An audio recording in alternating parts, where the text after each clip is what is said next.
muted.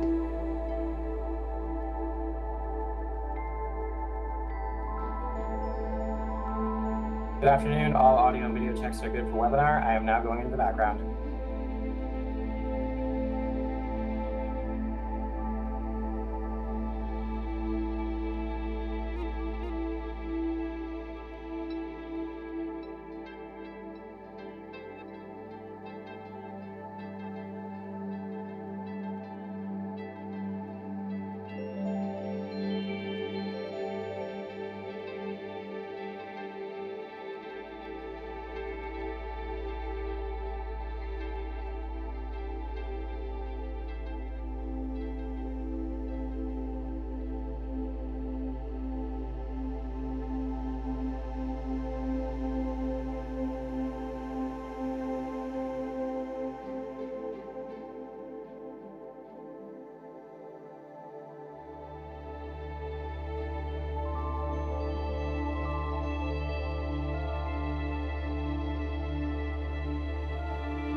unmuted.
The broadcast is now starting. All attendees are in listen only. To call this Tampa City Council meeting to order. Roll call, please.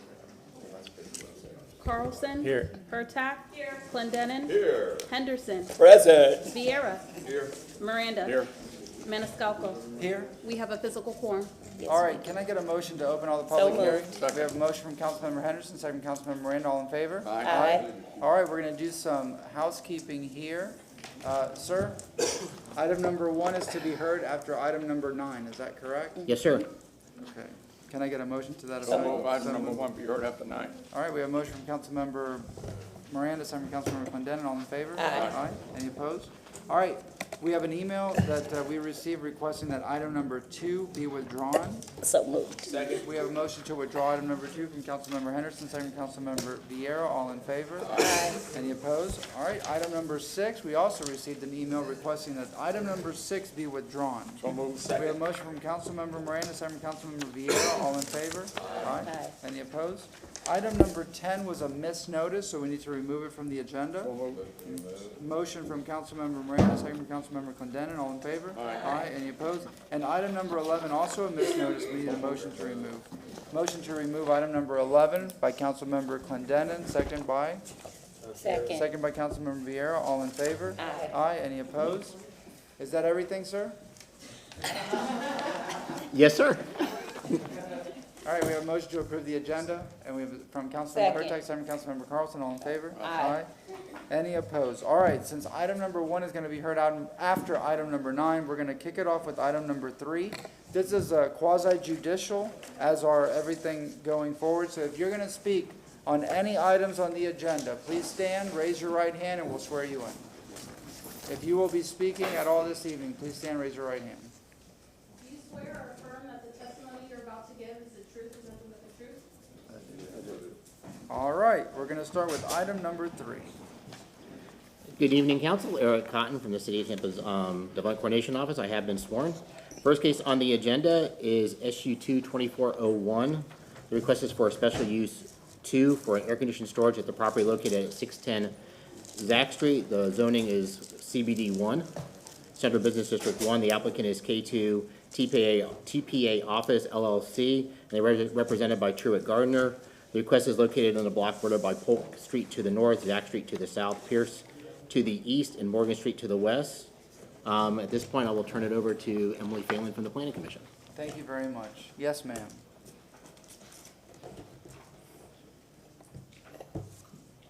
And please state your name. Emily Phelan, Planning Commission staff. The subject site is located within the Central Tampa Planning District, the Central Business Employment Center, and the Tampa Downtown Partnership neighborhood. It's located within the coastal planning area, specifically Evacuation Zone C. The surrounding area is characterized by commercial and semi-public uses. The Marion Transit Center is located 5 blocks northwest, just outside of the map.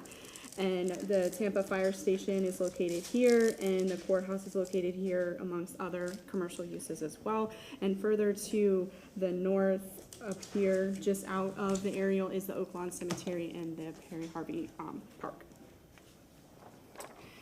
This is the future land use map of the subject site. It's located here, and it's surrounded by the Central Business District future land use designation, and the recreational open space up here is the cemetery and the park. The request is to add air-conditioned storage as a use to an existing mixed-use building. Within the designation of the Central Business District, consideration of high-intensity, high-rise commercial, major office, and regional serving commercial development can be considered. Within this designation, there is no limit on residential or non-residential development density or intensity. The zoning regulations state that air-conditioned storage within the Central Business District must be located north of Harrison Street and be integrated as part of a residential mixed-use structure. The applicant is seeking to waive the requirement of a residential component as no residential uses are proposed or existing. The residential component is critical, and the waiver is inconsistent with the direction of the comprehensive plan. The Marion Transit Center, as I said earlier, is 5 blocks northwest of the subject site. The Central Business District is also identified as a business center with specific policy language regarding the promotion of transit use. Air-conditioned storage would not typically be deemed as a use that is supportive of transit. The applicant is seeking a waiver to the requirement of the air-conditioned storage to be located north of Harrison Street, as the subject site is south of Harrison Street. The comprehensive plan supports mixed-use development around major transit stations that provides residential opportunities. This request, consisting of predominantly commercial uses, moves away from this policy direction within the comprehensive plan. Overall, the proposed plan development is the special use is inconsistent with the policy direction of the comprehensive plan. And if it is approved, Planning Commission staff asks that between first and second reading, the FAR be listed on the site plan. And that concludes my presentation. If you have any questions. Thank you very much. Any questions? All right. Yes, sir. Again, Eric Cotton, Development Coordination. Just to build on what Emily just spoke about, this is an existing 10-story building, roughly 226,000 square feet. The use right now on the first floor is a bar and restaurant use. Then from floors 2 through 10 are a series of offices.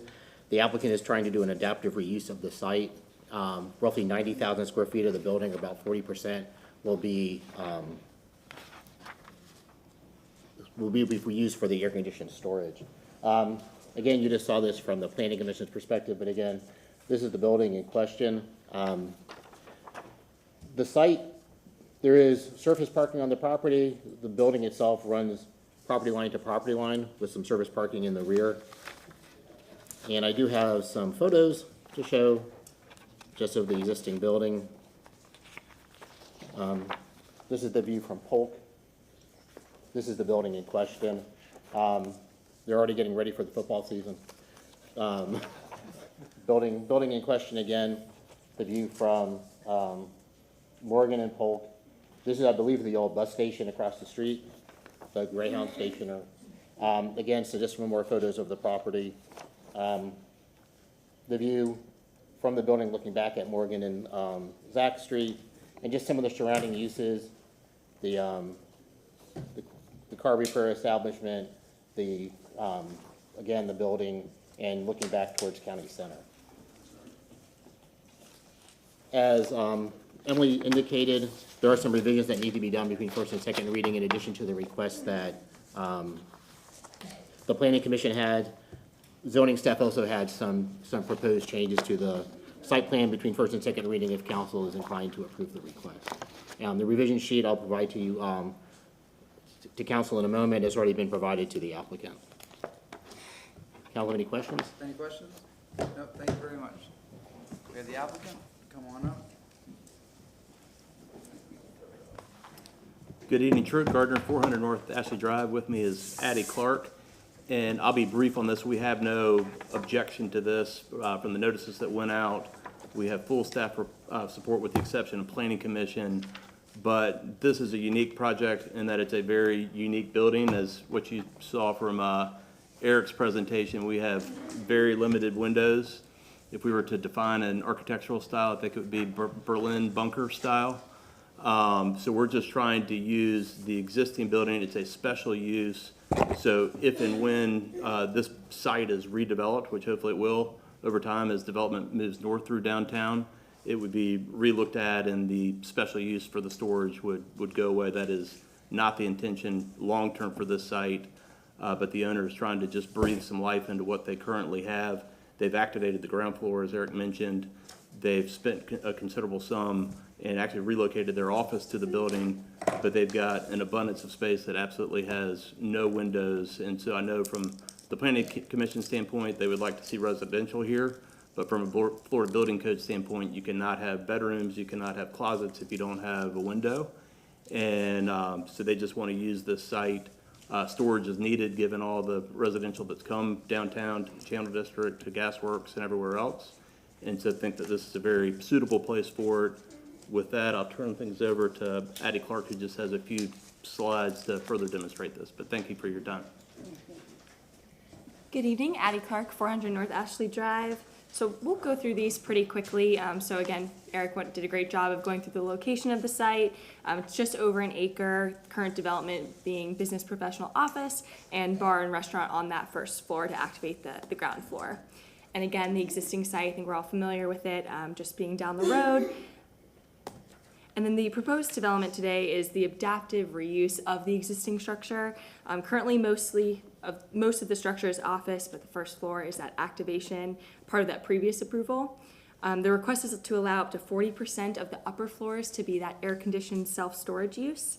And given the change of demand in office use today and the structure's unique, almost windowless design, we think this is appropriate for the location downtown between commercial uses, and self-storage is also a very low traffic generating use, which we think is appropriate here. And just briefly through the waivers that we are requesting, there are two. The first one being the use of air-conditioned storage without residential as a use. And as we've discussed, this is the adaptive reuse of a structure that would simply not be appropriate for residential here. And then also the second waiver is to allow air-conditioned storage south of Harrison Street, which we are just about 3 blocks south of, about 1.16 miles. And we think that this location is actually really appropriate. You can see with the yellow star and the red street being Harrison Street, because there are ubiquitous residential uses around. You can see here both planned and existing for the future. And so the ratio of existing self-storage compared to residential, future and planned, is pretty limited. So we believe this is appropriate given our location, more central to the CBD, though south of Harrison Street. We did, as mentioned, have almost all staff approval.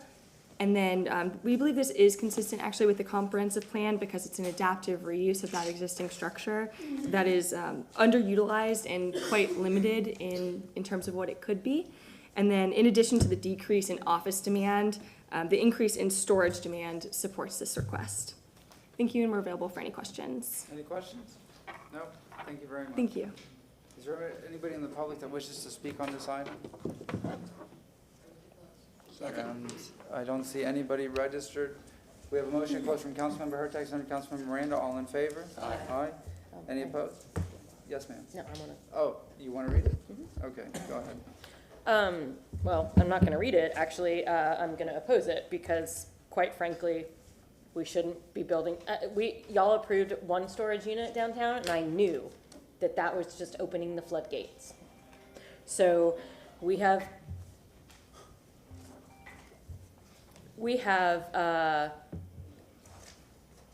I definitely agree with the planning commission. I appreciate that there's adaptive reuse, but there's quite a few buildings downtown that have no windows, including right next door at T-Mob.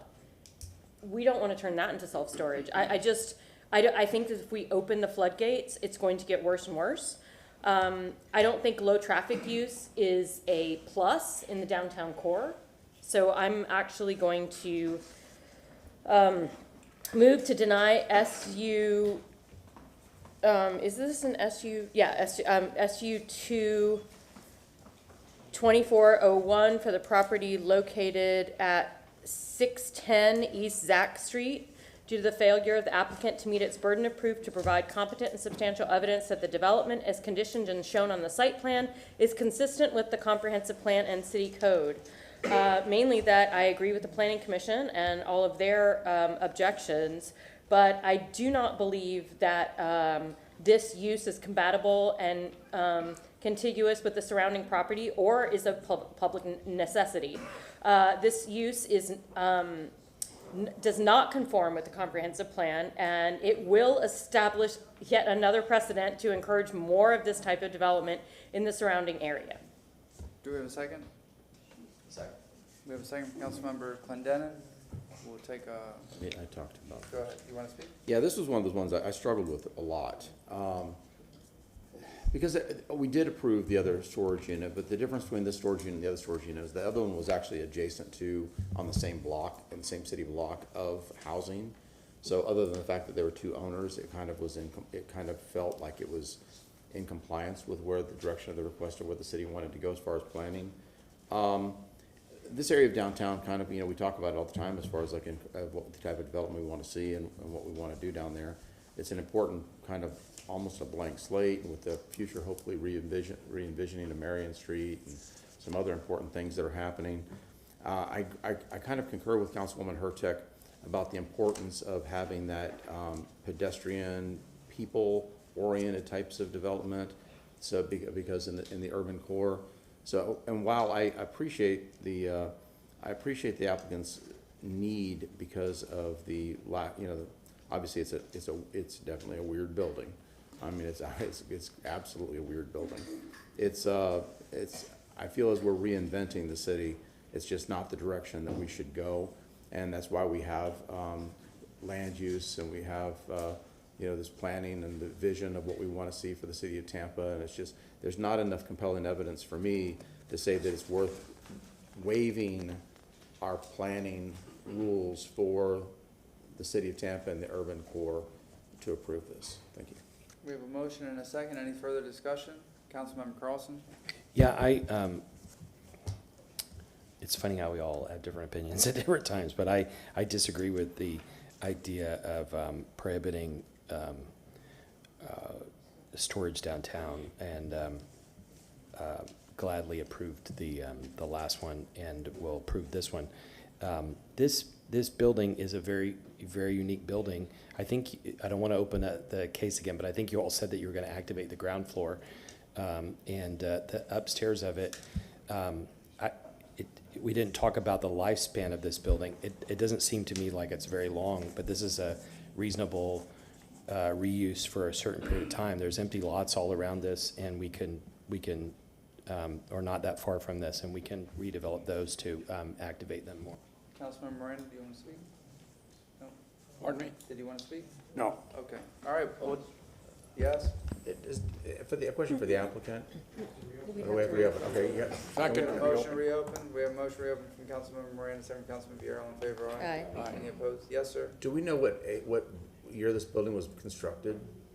By any chance? Does anybody know how old this building is? I don't know exact, my guess is 60s. Maybe 70s or 80s Well, based on that. Addie's pulling that up. I would say, I think this is a different case than the one that was previously approved, and that That approval, was not the question. That's not the question. That's not why we reopened. I'm sorry. I didn't have a chance to rebut, and I believe I'm He didn't. entitled to So that. Yeah, he has a rebuttal now. Go ahead, sir. You have rebuttal. Why did you open? So, as I know it, the case that was approved before was a permanent approval. This is a special use, so if and when this does not travel with the land, if you would like for us to make that even more abundantly clear in between readings and put a condition on the site plan that if and when this building is redeveloped, storage would not be permitted and these waivers go away, we would be more than happy to do so. This is just temporary to allow this owner to survive and have a viable plan until this building is redeveloped. That's the ultimate plan, is not to have Motion. self-storage here forever. Councilmember Carlson. Did I remember correctly from the presentation that you were going to activate the ground level? Correct. And what did you say, entertainment or bar or something? It was, I think it was approved by council it's a bourbon concept actually out of Nashville that will be going on the ground floor. And then, as I mentioned, they've spent considerable sums on any location within the building that has windows or utilizing that for office. The Kennedy family actually moved their office there to kind of demonstrate what they're willing to do. But they just have these large cavernous spaces without windows, and so thought the best use, again, from a temporary standpoint, was self-storage. And again, we're happy to condition that if and when this site is redeveloped, that use goes away. And that to me is a very important distinction compared to the one that was previously approved. Motion to close. Yeah. In light of that rebuttal and. We haven't closed yet. I know, but I'm thinking about rescinding my second. I know, but we would have to close first to even talk about that. We have a Motion to motion to close. close from Councilmember Hurtak. Do we have a second? Second, Councilmember Carlson. All in favor? Aye. And The then- hearing is closed. Go ahead. So for me, still the thing that's in giant lights is the word if, that he keeps saying over and over. If.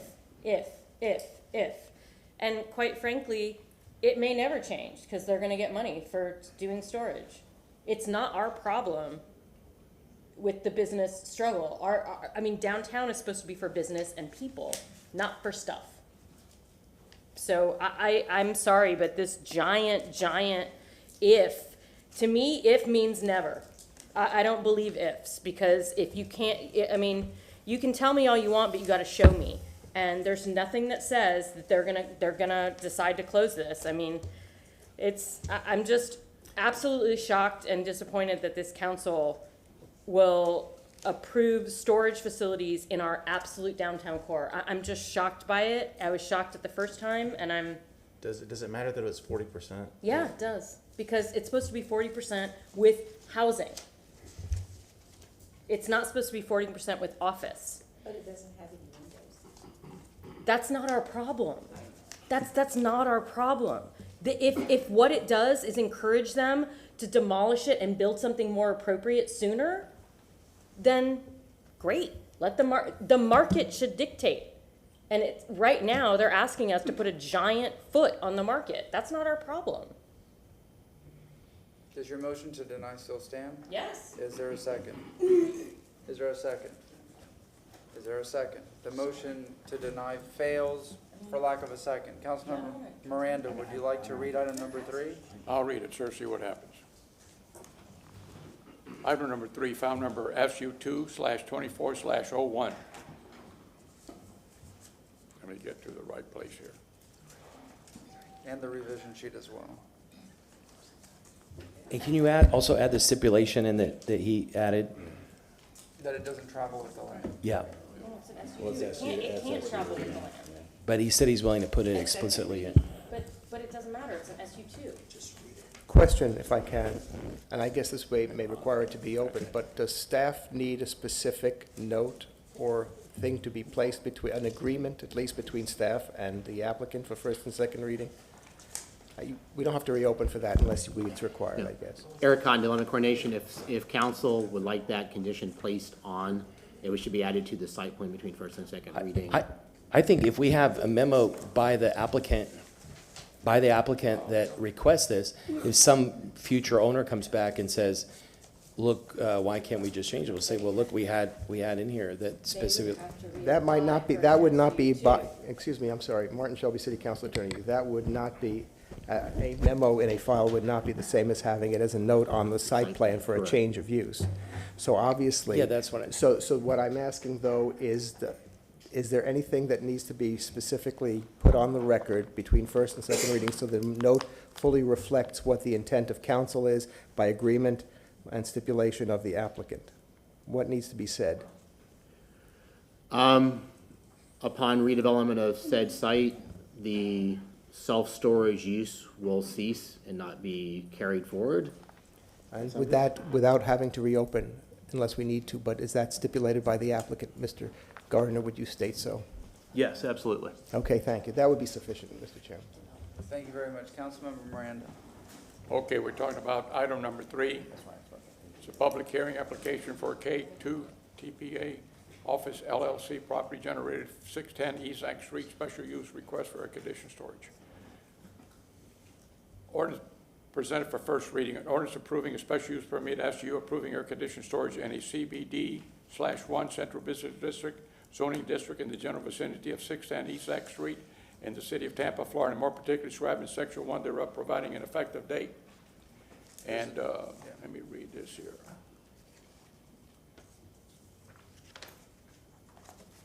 This is an approval of special use with a waiver.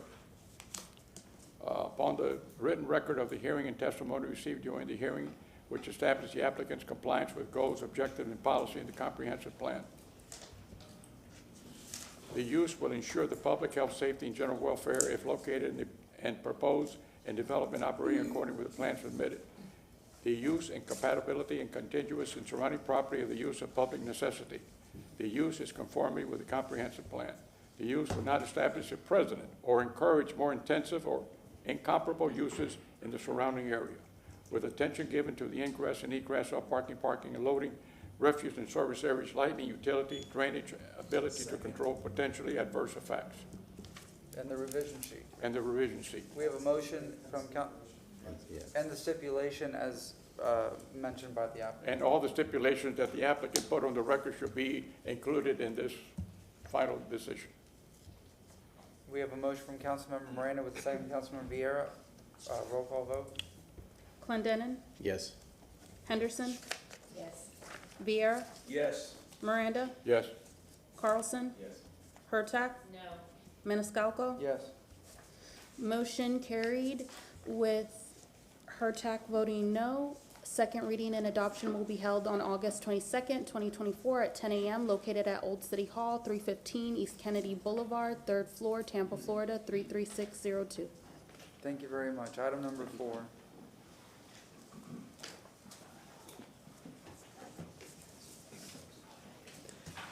Good evening, Council. Eric Cotton, Devon Coronation. I have been sworn. Item REZ 23-98 is next on the agenda. This request is to rezone the property at 5607 North 30th Street from RS50 to RM18. This is a Euclidean rezoning, so there is no site plan for review. I'll now turn it over to Emily Phelan with the Planning Commission. Thank you, sir. Yes, ma'am. Emily Phelan, Planning Commission staff. The subject site is located within the University Planning District and the Live Oak Square neighborhood. The site is located within the coastal planning area, specifically Evacuation Zone E. This is an aerial of the subject site, is outlined here in purple. The surrounding area is characterized by multifamily, single-family detached and some single-family attached to the north, east, and south of the subject site. To the west are public uses, including a fire station and lands owned by both the city and the county. This is the adopted future land use map. The subject site again is here. It's represented with the residential 20 future land use designation, which is both north and south of the subject site. East of the subject site is the residential 10, and west of the subject site under the public, semi-public are the fire station and the county and city owned lands.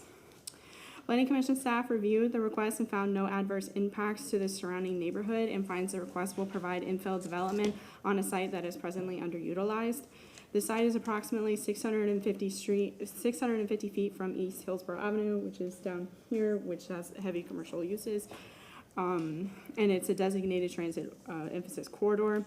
The residential 20 designation encourages multifamily and single-family attached dwelling units of up to 20 units per acre. Planning Commission staff finds the proposed RM18 zoning district would provide for a development that is comparable and compatible with the surrounding area. The RM18 zoning district would provide a transition in density from the commercial general uses to the west and the single-family uses to the east. The request is consistent with Land Use Policy 9.7.3, which encourages a transition in density from the single-family neighborhood to the commercial uses. The request meets many of the policies in the comprehensive plan as it relates to housing the city's population. The comprehensive plan encourages new housing on vacant and underutilized land to ensure an adequate supply of housing is available to meet the needs of Tampa's present and future populations. Land use policy 9.2.6 encourages a single-family attached and multifamily development to be designed, to include the orientation of the front door to a neighborhood sidewalk or street. Since this is a Euclidean zoning district, the applicant should address this policy as well as all applicable policies at the time of permitting. Due to the site being within the coastal planning area and evacuation zone E, rezonings that increase the number of residential units shall mitigate any impacts on shelter space demands. In conclusion, the proposed development is comparable and compatible with the surrounding development pattern and is consistent with the long-range development pattern encouraged under the residential 20 future land use designation. This concludes my presentation. If you have any questions. Any questions? No? Yes, sir. Eric Cotton, Development Coordination. Again, this is Euclidean rezoning district from RS50 to RM18. Just following up on the map, similar to the map that Emily just showed. Property highlighted in the red dash.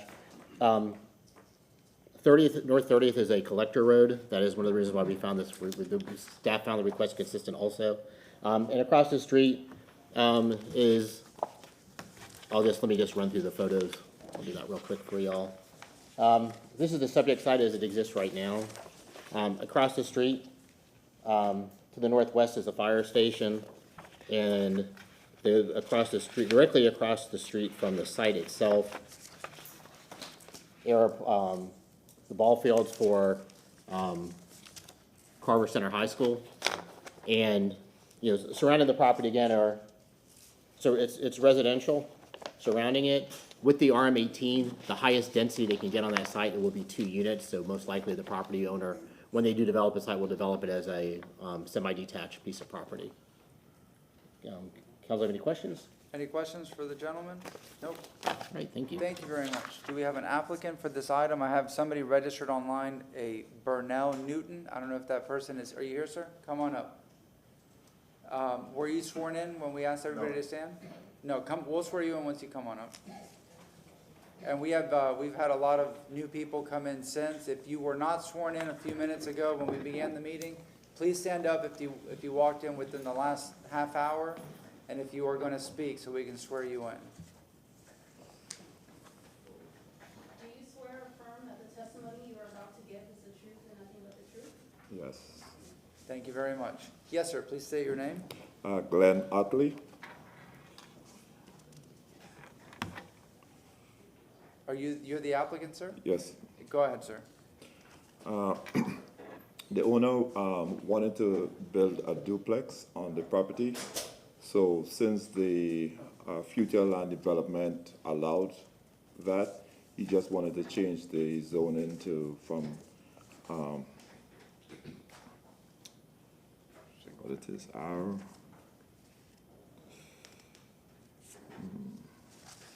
I think we changed it from single family to R20. Hold on, let me get my document.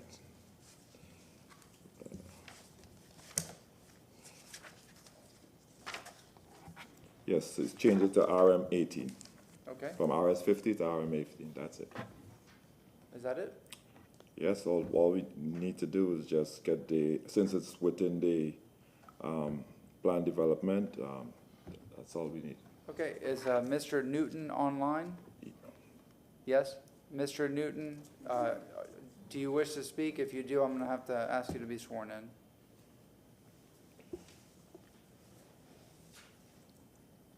He actually, sorry. Go ahead, sir. He actually had a death in the family and he had to leave the country Okay. to go to the funeral. So he might be online, but this might not be that the Wi-Fi might not be 100%. Okay. All right. Okay. Is he on? Yeah. Okay, if he signals or whatever, we'll go back to him. Is there anybody in the public that wishes to speak on this item number 4? All right, one last opportunity. Mr. Newton, do you wish to speak? If not, we'll ask to close the hearing. Motion to close. Second. We have a motion to close the hearing from Councilmember Clendenin, second from Councilmember Vieira. All in favor? Aye. Aye. Any opposed? Councilmember Vieira, would you mind reading item number 4? Yes, sir. Move an ordinance being presented for first reading consideration, ordinance rezoning property in the general vicinity of 5607 North 30th Street in the city of Tampa, Florida, more particularly described in section 1, from zoning district classification RS 50, residential single family, to RM 18, residential multifamily, providing an effective date. I find the applicant has met its burden of proof to provide competent substantial evidence that rezoning is consistent with the comprehensive plan and city code, and I adopt the findings and reasoning of the planning commission and city staff reports. All right, and please silence your cell phones. Thank you very much. We have a motion from Councilmember Vieira. Do we have a second? Second from Councilmember Miranda. Let's get a roll call vote. Henderson, Yes. Vieira, Yes. Miranda. Yes. Carlson. Hurtak. Yes. Clendenin. Yes. Maniscalco. Yes. Motion carried unanimously. Second reading and adoption will be held on August 22nd, 2024 at 10 a.m. located at Old City Hall, 315 East Kennedy Boulevard, 3rd floor, Tampa, Florida, 33602. Thank you very much, sir. You're welcome. Have a good evening. Item number 5.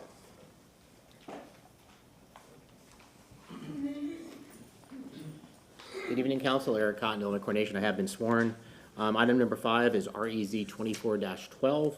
The request is to rezone the property located at 6718 North Rome Avenue from RS 50 to PD Plan Development for the development of single-family attached homes. The applicant is Dontavius Pittman, represented by Kevin Johnson. The Development Coordination staff found the request consistent. If there are some revisions that will need to be done between first and second reading, the revision sheet was attached to the staff report. I'll now turn over to Emily Filling with the Planning Commission. Thank you very much. Yes, ma'am, go ahead. Emily Phelan, Planning Commission staff. The subject site is located within the Central Tampa Planning District and the Riverbend neighborhood. It's also located within the coastal planning area, specifically Evacuation Zone D. The subject site is located here, outlined in purple, and single-family detached is to the east, manufactured housing is to the south, and all of this is the Roman Sly Park. This is the adopted future land use map. Again, the subject site's here, represented with the residential 20 designation, which is to the south and west of the subject site. East of the subject site is the residential 10, and again, this is recreational and open space, which is the Roman Sly Park. The PD is proposing 12.9 units per acre, which is below the 20 units per acre anticipated under the residential 20 designation. The current density of this portion of North Rome Avenue between West Hiawatha Street, I'm not sure if I pronounced that right, and West Knollwood Street has a density of 4.28 units per acre. Planning Commission staff has determined that the proposed PD is comparable and compatible with the development pattern. The request will provide compatible infill development on a vacant lot in an area plan for 20 dwelling units per acre. Land Use Policy 9.2.6 encourages the design of single-family attached developments to orient the front doors towards the neighborhood sidewalk or street. In the PD, Units 8 and 16 are oriented towards North Rome Avenue. Although the remaining units face an internal drive aisle, pedestrian connections are provided from the entrances to the adjacent sidewalk on North Rome Avenue, meeting the intent of this policy. The request meets many of the policies in the comprehensive plan as it relates to housing the city's population. The comprehensive plan encourages new housing on vacant and underutilized land to ensure an adequate supply of housing is available to meet the needs of Tampa's present and future populations. Due to the site being within the coastal planning area and evacuation zone D, rezonings that increase the number of residential units shall mitigate any impacts on shelter space demands. The request would allow for development that is comparable and compatible with the character of the surrounding uses and is consistent with the development pattern anticipated under the residential 20 future land use designation. And that concludes my presentation. Thank you very much. Any questions? Nope. Yes, sir. Again, Eric Cotton, Development Coordination Office. I won't repeat what Emily just said since you already saw a lot of that stuff. I just want to show you the site plan in question. The applicant is asking to do 16 units on 1.241 acres. When the applicant originally came in, different agent, the request was for more units. It's been scaled back. He's worked very closely with fire, solid waste, and transportation to develop this site plan. You see it comes in off the property. It's the style of development with garages on both sides. The units are facing one another with the interior courtyard concept. visitor parking in the back. Site is currently vacant. And this is some pictures of the site itself and the surrounding area. Again, mobile home, it's nestled in between on an L shape of a mobile home park. And to the north is, of course, as the city park that Emily just mentioned. Just continuous pictures of the photo. That's looking to the west. Another picture to the west and such. They are asking for the waiver to allow for the entrances to face an interior courtyard, and they are asking for a reduction in the number of retained trees. Do you have anything to say? No. So natural resources have nothing to add. Council, have any questions? We want to try to answer them for you. Any questions for the gentleman? Yes, sir. I have a question for natural resources. Okay, there you go. So I'm assuming that the reason why natural resources doesn't have any objection to the trees is because there's substandard trees on the property. Is that the? Well, the applicant is preserving 2 grand trees on the site. They are removing 1 grand tree, but that tree is considered hazardous. So Okay. there are no waivers for grand trees. They are requesting a waiver for tree retention, but Okay. there So are a do they- lot of exempt trees on the site as well. There's a lot of cherry laurels. Okay, Yeah. and is there a plan to replace trees or plant trees in the landscaping plan? Or? They can meet their tree requirements. They can meet the tree requirements that the site requires. What's your name for the record? Oh, sorry, Aaron Mayer with Development Coordination. So Aaron, is that a stipulation in the site development plan that they? Yeah, it lists the number of required trees. They show the proposed trees on their site plan as well. Okay, thank you so much. Any other questions? Nope. All right, is that the entire presentation, sir? Yes, sir. All right, do we have an applicant for item number 5?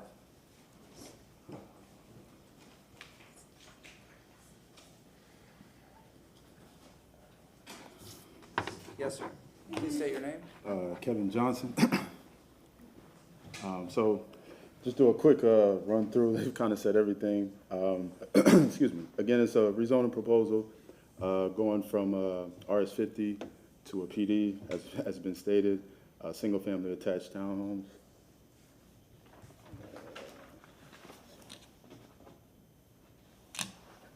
We're looking at it, we have about 1.24 acres.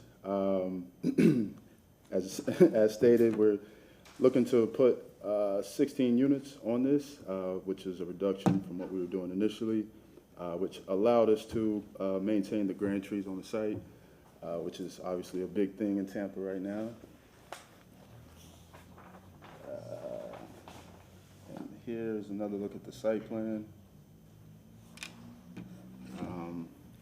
We wanted to orient the units to this side row right here, but it's not a public road. So in the event that the neighboring property would have been purchased and redeveloped, it would have been a situation. So ideally, I'm urban design background, so I would have liked that as well. But yeah, we did the best that we could with the site. The units are just ranging between 2,600 square feet and 3,000. And this is just kind of mentioning the waivers that we put in. Request to allow front doors to face internal drive aisle, as stated earlier. And then as Aaron just stated, request to reduce the required tree retention to from 50% to 20.8%. And that's really it. Any questions for the applicant? All right, I'm going to go to public comment. If there's anybody here to speak on public comment, we don't have anybody registered. Is there anybody in the public? All right, come on up. Just come up and form a line, and we'll get you one by one. And I believe everybody was sworn in. The gentleman that walked in was already sworn in, so. Yes, sir, please state your name. You have 3 minutes. Good afternoon. My name is Frank Greco. I'm the Vice President of the Riverbend Civic Association, and I actually live in Riverbend. My address is 5440 North River Shore Drive, and I have been sworn. You know, Riverbend is pretty much an overlooked community, and we're very grateful to have interest in our neighborhood. And this is a very good opportunity to move forward with some development. However, we were not given an opportunity to meet with the developer, to ask certain questions and to get some considerations on it. And of those considerations, one is traffic. It's at the end of the road, just before Sly Avenue at the light. There's a school right across the street from this. At the afternoon hours, the traffic backs up. So there's a very desperate need for another lane for turning and also for queuing for the pickup and the drop-off of children at that school. So it's very, very much required. There was a child's death there on that corner several years ago because of the problem. There was no turning arrow. They did put a turning arrow at that particular intersection. However, the south end does not have a turning arrow. So there's no way to turn east off of Rome Avenue to go east onto Hillsborough. We also would like to know if there's any additional paving for that road since it has become substandard. Also like to know questions about, or ask questions about stormwater, sewers, and water. Also garbage collection vehicles and other emergency vehicles. We also don't know if there's any city commitments or waivers for this project and what the HOA documents look like. We'd like to see those as well if it's possible. So what Riverbend is actually asking is for more time so that we can have the courtesy and the opportunity to meet with the developer, to understand the project, and to maybe make recommendations on the things that the neighborhood actually needs. So that is my request to you, and that concludes my presentation. Thank you very much, sir. Yes, sir. Next speaker, please state your name. Hi, my name is Matt Peavyhouse. I'm the head of school at Tampa Bay Christian Academy. We're a private Christian school about 150 feet northeast of the proposed townhomes. We are a preschool to 12th grade academy.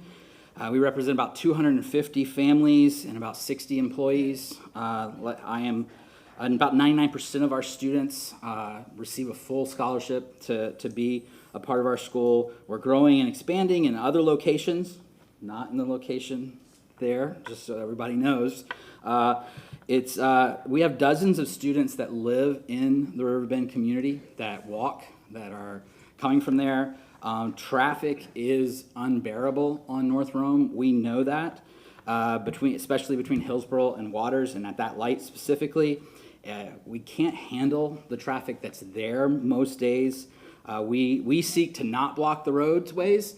That most of the time happens, but it doesn't happen in August. And so each August, I receive death threats, people who call our school, hoping to kill that I die, hoping that our students get hit. And unfortunately, I'm probably one of the only members of the community that has ever knelt in the middle of that intersection, because I knelt holding Jeff Day Jermaine Rogers' hand while our former head of school held his head as he died in that intersection. It is serious. I can't get Department of Transportation to put a school zone sign on Sly. They won't do it. I can't get them to put back the lights that used to flash at our walkway all across North Rome. They won't do it. We've tried a number of times. We have one simple sign that says a crossing sign. It doesn't say school, and that's all. Unfortunately, we also are concerned, just like the residents. I am the end of the line as the floodwaters come each time we have a storm, and so they all come and rest on our campus. I am concerned about how the stormwater is going to be handled, what that looks like. But I'm also a not-for-profit business CEO, and I love growth and expansion, but it's got to be sustainable. And I'm worried that without the infrastructure changes to the road and the area, it's not sustainable. And this has one exit 100 feet away. So I think more planning, more thought needs to go into it, and looking at what the options are. Thank you. Thanks for your service. God bless. Thank you very much. Yes, sir. Come on up, please state My your name is Chris Macarone. I own the property directly across from the proposed site. Main concerns, everything we just heard. We had a child death. My son was in a critical wreck on Rome Avenue on a motorcycle. I've got multiple other people I know of that have been in wrecks in that area. Very tight there. I don't know if you guys have traveled that. Very tight. Really, it needs to be fixed before it even grows an inch. Okay, my property's downhill from across the street, and it's going to take on more water. I'm already taking on water. Okay, I own 6707 Rome. So those are my concerns. Next concern is probably isn't going to concern this council, but with this building, it's going to raise my taxes up, which I don't think is fair neither. On top of that, there'll be with the value of the property there, it's going to raise up where I'm at. Is a concern, you know. But mainly traffic, water runoff, safety. Those are definitely major concerns with Rome Avenue. That concludes. Thank you. Thank you very much, sir. Yes, sir, please state your name. Good evening, everyone. My name's Hank Kramer. I live at 5933 North Rome Avenue. I also represent the Riverbend Neighborhood Civic Association as the president. And you've pretty much heard it all so far. Emphasis on the pedestrian traffic, though, that comes from all different directions there, with the ball fields in the back, the park to the south, the school across the street that needs to use the facilities across the way, and not having the pedestrian crossway in full function is highly problematic. The bottleneck of traffic that occurs south of Sly on Rome, also problematic. We're not here tonight to say this is a bad deal. We're here to say we need to get a better deal here. We need to understand. We'd like to have some communication with the developer. There should be conversations about a entrance or egress and Ingress and egress. Thank you. Along the line there, just like the bus stop should be. And just like the bus stops should be straightened out. They should be improved. There should be more accommodation to that. And I don't know how we get that with the city and with the developer to come together with us. We've put together and started our Riverbend Civic Association master plan in conjunction with the 2045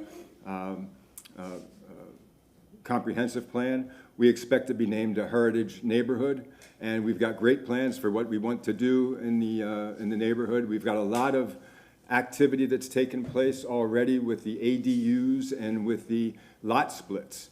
Unfortunately, these have all also taken place without proper recognition of the drainage concerns. A lot of lots have been doubled, that is to say, split and units put up with no concern for the intermediary ditch system that we have in the neighborhood. And so there are neighbors that are having water back up all around, and you hear at Sly Avenue here, the flow that comes from Egypt Lake and the Lake Powell's down towards the river is a problem even at the north end of Rome there. It's worse throughout the neighborhood as you move south. These blockages are problematic, and so, as Chris said, something needs to be done before we start doubling up. Also, the height of putting these buildings right in the center there, I mean, we just want to get together and find out if there's a better way to do this. So we'd like to have this tabled and considered further at another time, and I thank you. Thank you very much. Next speaker? Yes, sir? My name is Mike Addison. I live at 1304 Alicia Avenue. I use Rome to get access to Sly and as well as to get access to Hillsborough. This congestion that occurs twice a day at least during the school year there at that intersection makes transiting through that area very difficult. So I'm concerned about the students, I'm concerned about kids playing in the ball field, I'm concerned about children coming from the surrounding neighborhood to use the park or the ball field. So I would like to see something done to allow transit over the road from the school or from Acme Electrical, which is directly across the street, over to the property that's being proposed to be developed, so that kids can transit that without having to worry about cars and without having to dodge traffic. So this is something we didn't know, and as part of the neighborhood association, we didn't realize this was coming up. We've been dealing with German America Club redevelopment, but just found out about this and decided to show up and ask for additional time to deal with the developer and see if we can't make some accommodation to protect the neighborhood. Thank you. Thank you very much. Any other speakers? Yes, ma'am. Come on up. Please say your name.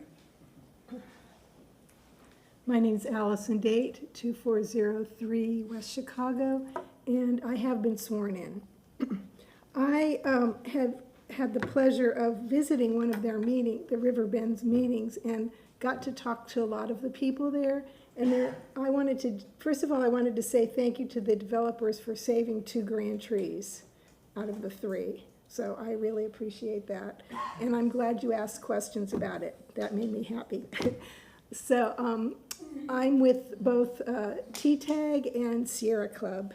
And so I'm concerned about the stormwater runoff and drainage, because a number of the people I talked to there concerning another development that's going in is the lack of, and in other areas too, other areas in the city, the lack of attention to what the effect of putting in not enough storm drainage and how it affects other buildings around it. There's one that's going to be happening right across the river off of Kennedy, those 1,000 units. They're just putting in a vault where right now there's an open area, an open place for the water to go. And there are springs all along this river, and they're not, nobody even knows where they all are. And so, and yet we're allowing people to build in those areas. And they often have to, people near the river have to go up higher. Well, where does the water go then? It goes back on the people next door, like, for instance, the people living in the mobile homes next door. They will probably be more inundated with water, floodwaters and mud. And as it is now, they're already flooding in that area. A lot, like feet, like not just a little bit, but several feet of water is what people would say. So I don't know how that isn't addressed when they decide to let somebody build, that they aren't addressing the stormwater a little bit more. It seems like it's important. Not only are we losing fresh water by not using our springs, but we're making the water cause damage to the infrastructure and the communities around there. So that's what I wanted to share. Thank you very much. Thank you very much. Is there anybody else that is here to speak? If not, we have the applicant, if you want to come up for a rebuttal, sir.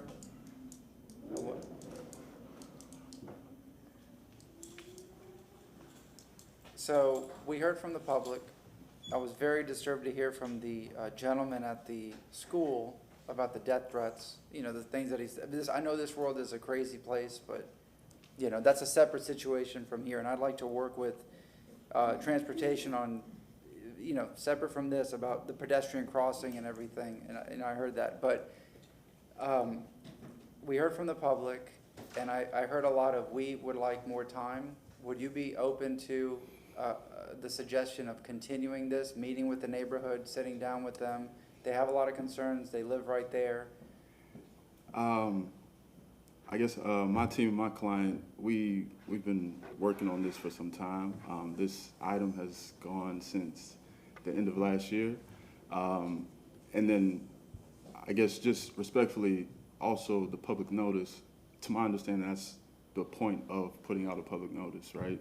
So that there's time ahead of the case to be able to speak about the issues and kind of come to an understanding on all fronts. So ideally, we would like to wrap this up today. We certainly would like to get approval and be willing to work with the organization, the neighborhood organization, in terms of figuring out how to make this development as seamless and as just safe as possible. So ideally, we'd like to end this today. Councilmember Vieira. Yes, sir. Thank you, Mr. Chair. So you could, so you got first reading and second reading, right, where you have to come back in a certain amount of time. What often is done is if we're inclined to support this on first reading and it passes by a majority vote, we would request that you meet with the neighborhood between first and second reading. And in no way,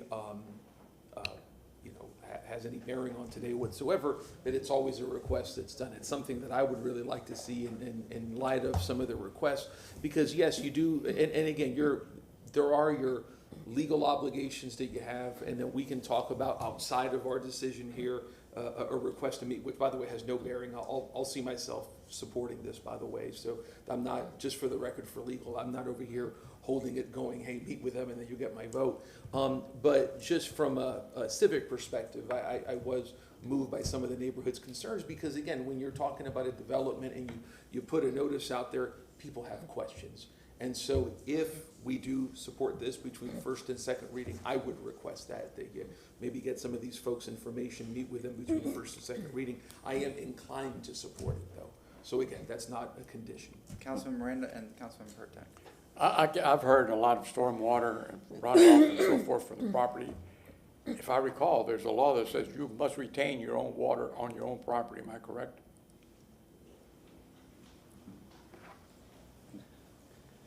Eric Cotton, Development Coordination. Yes, sir, that is correct. And Stormwater did review this as part of the rezoning application, did find it consistent. At time of permitting, they will have to comply with all stormwater regulations if council were to approve this request. Thank you. Councilmember Pertek. Thank you. And Councilmember Vieira, I generally would agree about meeting. That the issue is things might change in such a drastic fashion. That's generally why we like the community to meet before first reading. And I'm just very disappointed to hear that you didn't reach out and that the community concerns aren't an issue for you. I just find that incredibly disappointing, especially for a project that's honestly controversial in this neighborhood. So I'm just really disappointed about that. Anybody else? I just want to say, and I understand, it's, maybe you're not aware of the fact that there's a lot of neighborhood associations and they like to at least know what you're going to do. And I know this is black and white, but looking at one another, you might be able to work it out. I'm not telling you I'm going to vote for or against it, but I'm telling you that I think if you meet with them, we hold it for a month or so, you might have the opportunity to solve your own problems. The storm water, you know, is by law, and you got to retain it in your own property. But other than that, I don't see no other problem. Councilmember Carlson. Yeah, what they're saying, and if you did any of this, let us know, but in addition to the regular notice that's required, typically developers will also call the neighborhood association to meet with them. Did you have a chance to do that? Or? No. It's not a requirement, but it's a good understood. idea. And Councilman Hurtak, I do care about what they said. to be clear, I'm a native born and raised in Tampa, so I do care. I think my words were taken out of context a little bit, but absolutely care what they think. And no, we unfortunately did not reach out to the organization. So my other thing, though, is that in looking at competent substantial evidence, a lot of the things that were described don't have anything to do with this particular project. And I'm okay, I'm with Councilmember Vieira in maybe voting for it now and then encouraging them to talk to each other. But maybe in the meantime, also city staff from these departments could meet with the neighborhood and start talking about these issues. And whoever's district it is, maybe one of us could go separately and meet to talk about not on this issue, not on this project, sorry, but on the traffic light issue, the traffic issue, the flooding issues not related to this project. We could maybe help with that separately.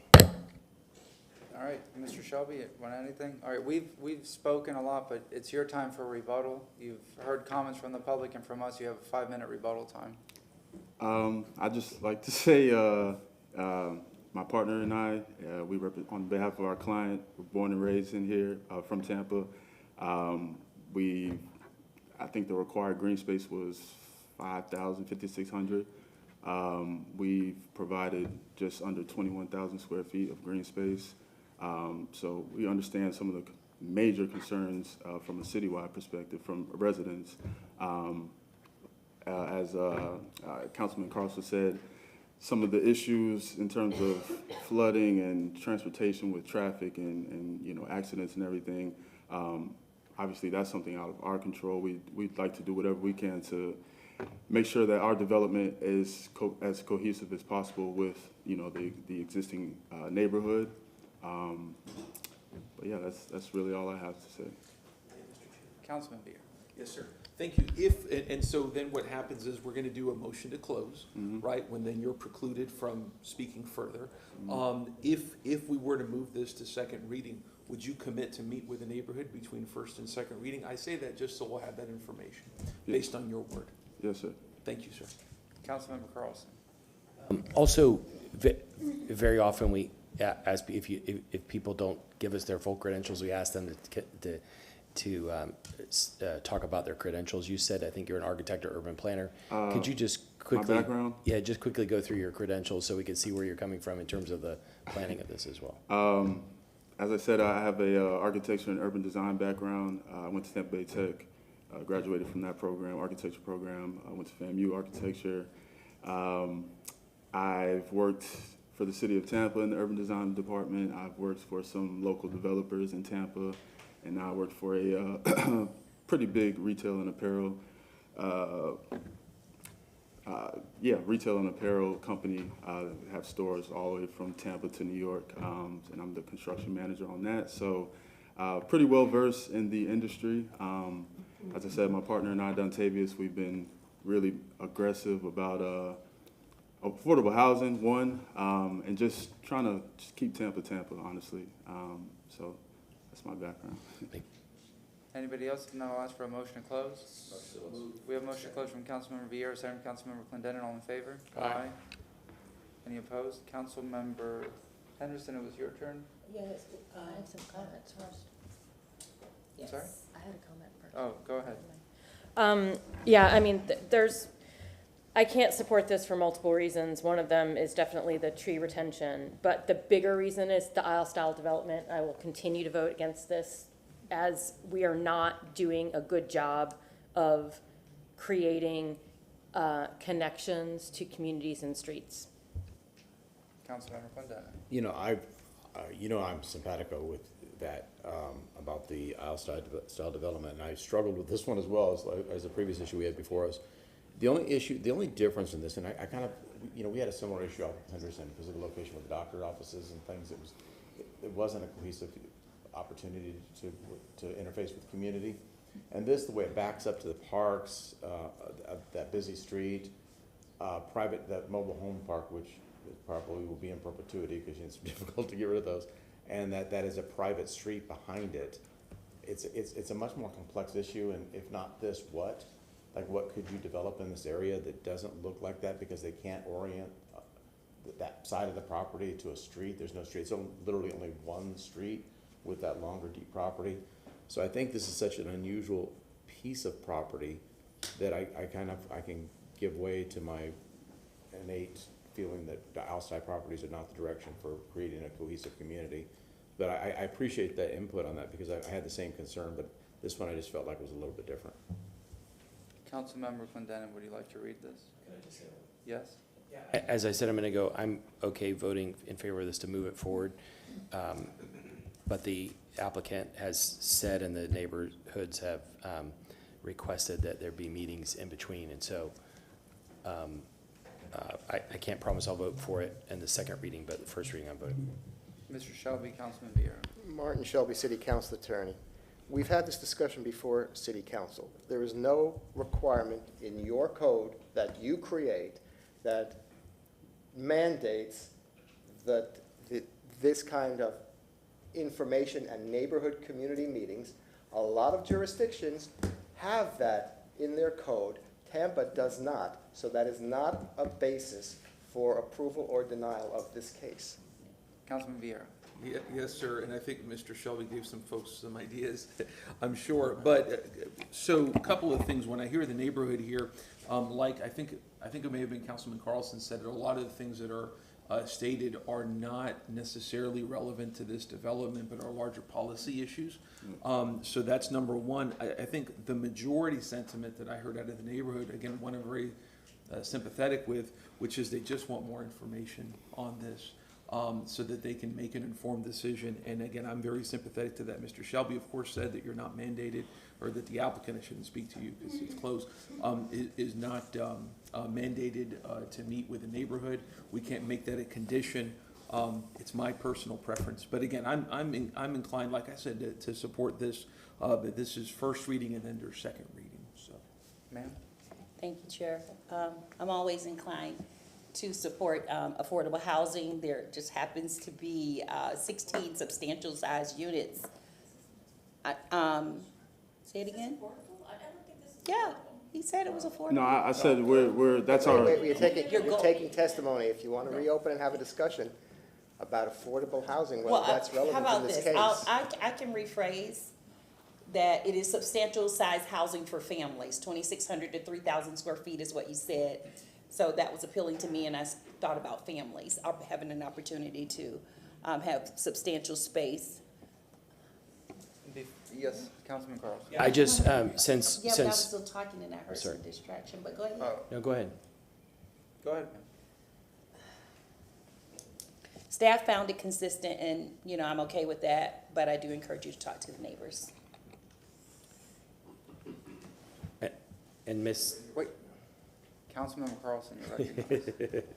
and since Mr. Shelby responded to what I said a minute ago, I want to make sure everybody heard exactly what I said. I did not make the meeting with the neighborhood a contingent thing. I just said, we based our vote today on competent substantial evidence today, and the same thing in 2 weeks or whenever this comes back up. So I was very careful in what I said, but it's a good idea to meet with the neighbors anyway. Thank you. And just let me say, try to clear the air a little bit if I may. It is customary in the sense of those that develop to send the notices and then meet with the neighborhood association to discuss it. That's what we're talking about, really. Understood. In this case, I guess that didn't happen. Part of it did, but the other part didn't. That's all. That's all I gotta say. That's the way it happened. So that's all I see. Councilmember. Not that it's necessary by law, but I said it's customary. Understood. Councilmember Clendenin, would you like to read this? Sure. Thank you. File number REZ 2412, an ordinance being presented for first reading consideration, an ordinance rezoning property in the general vicinity of 6718 North Rome Avenue in the city of Tampa, Florida, more particularly described in section 1 from zoning district classifications RS50, residential single family, to PD, planned development, residential single family attached. Providing an effective date as the applicant has met its burden of proof to provide competent substantial evidence that the development as conditions shown on the site plan is consistent with the comprehensive plan and city code, and I find that the requested waivers do not adversely impact the public safety and health and general welfare. I also find that based on the written record of the hearing and a testimony received during the hearing, that the applicant's compliance with applicable goals, objectives, and policies in the comprehensive plan have been met, that based on the information on the natural resources, the tree retention, the plan of the development, the downscaling of the development from previous submission, that in accordance with plan development standards in 27-136, that this promotes an efficient and sustainable use of land and infrastructure with careful consideration of potential adverse impacts on on-site natural elements, surrounding impacted neighborhoods and cultural resources, allows the integration of different land uses and densities of one of the developments that would not otherwise be provided for or allowed under general zoning districts, which encourage compatibility and overall site design and scale, both internal and external to the project. That it promotes and encourages development where the appropriate location, character, and compatibility with surrounding impacted neighborhoods, built environment, and existing geography. That the waivers that requested are part of the issue with the waivers is that they're designed to be for the development to be it's unique and therefore is in need of the waiver. They don't substantially interfere with the or injure the rights of others about any property that would be affected, And I'll leave it at that. And include the revision sheet? Yes. Between first and second reading. Is there a second? Second from Councilman Vieira. Roll call vote? Vieira, Yes. Miranda, Yes. Carlson. Yes. Hurtak, No. Clendenin, Yes. Henderson, Yes. Maniscalco. Yes. Motion carried with Hurtak voting no. Second reading and adoption will be held on August 22nd, 2024 at 10 a.m. located at Old City Hall, 315 East Kennedy Boulevard, 3rd floor, Tampa, Florida, 33602. Thank you very much. Item number 7. Mr. Cotton? Eric Cotton, Development Coordination. I have been sworn. Item number 7 on the agenda is RAZ 24-32. This is a request to rezone the property from at 2306 North 43rd Street from RM16 to CI. RM16 is residential multifamily. The CI is commercial intensive. The applicants are Michael and Elise Lavoisier, represented by Todd Pressman. Development Coordination found this request consistent. This is a non-site plan control district, so Euclidean. There is no site plan to review. I'll now turn over to Emily Phelan with the planning commission. Thank you. Planning Commission? Emily Phelan, Planning Commission staff. The subject site is located within the Central Tampa Planning District, the Tampa Heights, and the Tampa Heights neighborhood. Sorry, I was making sure I had the right rezoning. So it's located in Tampa Heights neighborhood. The subject site is within the coastal planning area and evacuation zone E. The surrounding area yeah, is. Not Tampa. This is not Tampa Heights. No. Sorry. My reports are mixed up. It's okay. Close.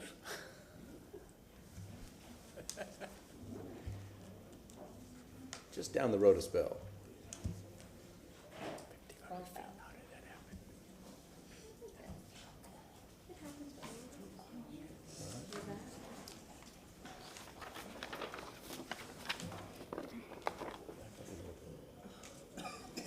That was right, but the report was wrong. I apologize. Stand by 1 second. Okay, go ahead. Okay, Emily Phelan, Planning Commission staff. It's in the Central Tampa Planning District. Again, the proposal is to go from RM16 to commercial intensive. The site is currently vacant. To the south are some residential uses, but it is a majority of commercial uses around, and industrial uses are further towards the west of the subject site. It is south. It is directly south of I-4. The subject site is here, represented by the Community Commercial 35 designation. It is to the north, south, east, and west of the subject site. Further to the west of the subject site is a transitional use 24, where the industrial uses are located.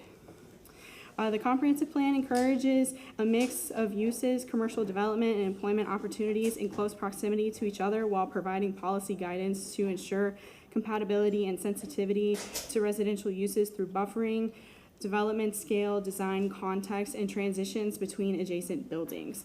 The comprehensive plan has policies that speak to compatibility, and Planning Commission staff has determined that the proposed CI zoning district is comparable to the development pattern found in the immediate area.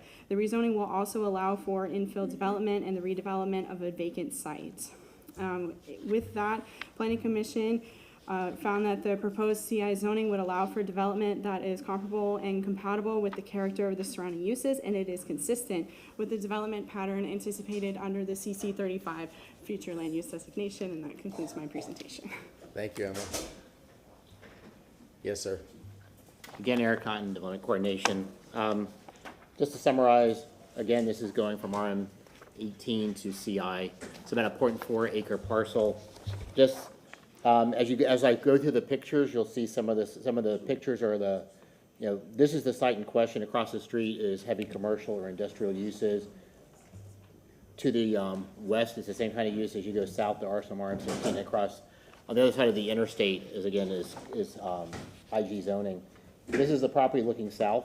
From the vacant property looking south, you see commercial on one side or non-residential on one side, some residential on the other side. This is looking back towards I-4, back towards the interstate. Again, commercial on one side, residential on the other. Just some residential uses. These are the, if you remember what I just showed you on the aerial, over here would be residential. This is the commercial side. This is what's across the street from it. Council have any questions? I'd be more than happy to try to answer them for you. Does council have any questions? All right, thank you. Hearing no questions, there's an applicant.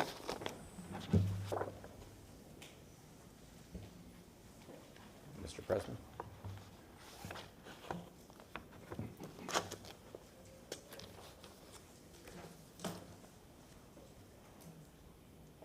Good evening, Council Todd Pressman, 200 2nd Avenue South, number 451, St. Petersburg. I have been sworn. If we could stay on the overhead, please, as we are. We are in the central Tampa planning area. Site is located directly or almost directly on I-4. It's located in the red. You'll see, as the staff's indicated too, there's intensive commercial industrial uses throughout the immediate area. And we're glad to have the support of the Planning Commission and your zoning department. I will make you aware that this homeowner here sold the land to the applicant, and we do have a letter of support from them here, which I'll put into the record. So when you look at the area, there's industrial storage here, industrial individual heavy users here, sort of the overhead door, open up work sort of elements, a truck area here that's pretty intensive as well, and of course, right on I-275. Zoning a CI here, zoning a CI, IG, again, a very intensive area. And under the CC 35, the entire area is CC 35, which allows intensive uses and general commercial uses. This is the site located along here. You'll see the storage facility, industrial users over here. That's I-275 in the back. This is the site looking at I-275. You can see a truck coming by there. This is the truck use that's right at the end of the street, maybe a lot or two further down. And looking at the staff report, all are consistent. There's been no objections. We sent out 18 notices, and as I checked this morning, there's been no objections or communications into the city in opposition. Your staffs very quickly say that they determine it is comparable to the development pattern. It will also allow for infill development, redevelopment of the vacant site to create an efficient, economically sound development pattern as comparable and compatible with the character of the area. So with that, happy to answer any questions you might have. Councilmember Hurtak. Just for the record, I wanted to make sure you kept mentioning I-275, but the map said I-4. So I just wanted to double check. Yes. And make sure that we're talking about I-4. I just wanted, so the record's clear. I stand corrected, thank you. Okay. Yes. Yes, before it was changed, it was I-4 originally, but that was, but not that span, I don't know, but this, we're talking before I was born. It doesn't matter. Maybe not me, I don't know, I have to check the date. No, thank you. Any other questions for the applicant? Is there anybody in the public that wishes to speak on this item, item number 7? Motion closed. And there's nobody registered. We have motion closed from Councilmember Clendenim. Do you have a second? Second. Second from Councilmember Miranda. All in favor? Aye. Aye.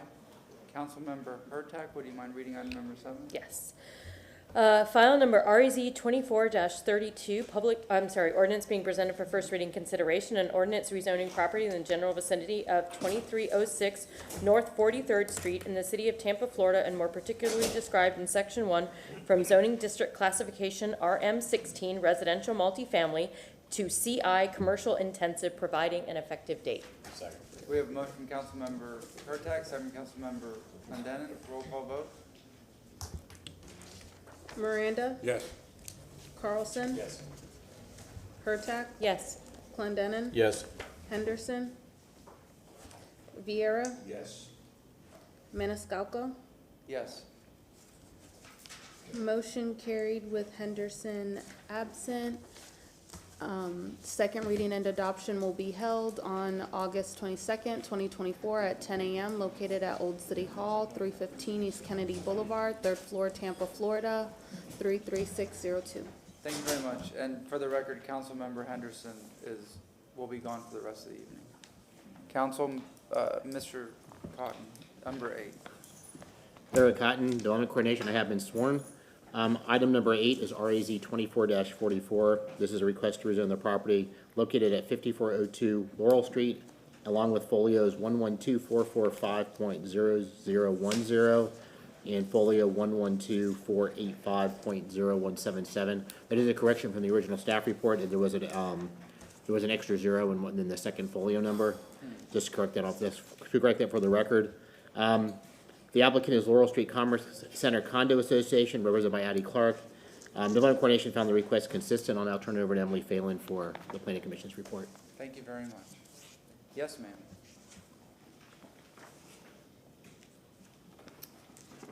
Emily Phelan, Planning Commission staff. The subject site is located within the West Shore Planning District and the West Shore Employment Center. It's located within the coastal high hazard area and a coastal planning area, specifically evacuation zone A. This is an aerial of the subject site. It's located here, outlined in purple. The surrounding area is non-residential in character, consisting mostly of office, hotel, and warehouse uses, and this is State Road 60. This is the future land use map. The subject site again is here and is represented by the municipal airport future land use designation, which does surround the subject site. This designation is intended for areas within and around publicly owned airports, such as the Tampa International Airport, which is further north to the site. Development in this designation should be compatible with airport operations. This request seeks to modify the previous rezoning due to an eminent domain proceeding that led to an acquisition of a portion of the neighboring parcel, resulting in the ability to provide additional parking facilities. The request proposes 80 surface parking spaces on parcel C per the site plan to serve existing warehouse, office, and hotels on parcels A and B. The surface parking proposed in parcel C can be considered per the comprehensive plan. And additionally, the request is not expanding nor introducing new uses to this site and is consistent with the maximum intensity of a 1.5 FAR permitted under the MAP future land use designation. Adjacent to the site along Frontage Road, there's a proposed pedestrian connection linking the parking area on parcel C to the existing warehouse and office to this building, and a new sidewalk is also proposed along West Laurel Street. Land use policy 15.3.4 allows off-site parking in appropriate urban areas. The location of the parking is in the rear of the parcel, and an 8-foot VUA buffer is proposed along the western border of parcel C. Planning Commission staff has determined that the proposed parking area will be adequately screened and will not adversely affect the surrounding area. Overall, the request is consistent with the MAP future land use designation, specifically by maintaining lower density and intensity in this area. The request is compatible with the surrounding area and addresses pedestrian accessibility and safety in accordance with the comprehensive plan mobility policies. And that concludes my presentation. Thank you very much. Any questions?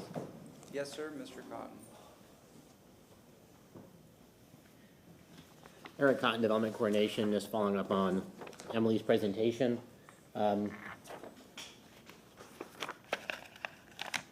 Again, the site plan, the arrow, this is the result of the taking by FDOT for the improvements to the intersect through the 275 corridor. As you can tell by the shape of the parcel, this is not the first taking this property has had. And just a quick view of the site plan. This is the existing office building. This is the existing hotel. FDOT is providing, as part of the settlement, I believe, is providing this as additional parking for the site as a result of the loss of parking to the taking. And just some quick photos of the site. This is the, this is looking back at the building itself. This is a view of the hotel in the back, the building in the front. And I have additional photos of the building. This is the entrance to the property where the hotel is, and just another view of the existing building itself. Again, the addition is, they're adding land to provide for the parking that was being taken by FDOT through the eminent domain process. Council, any questions? Any Happy to try questions? to answer them for you. Nope. All right, thank you. Thank you very much, sir. Applicant for item number 8. Yes, please state your name. Good evening, Truett Gardner, 400 North Ashley Drive.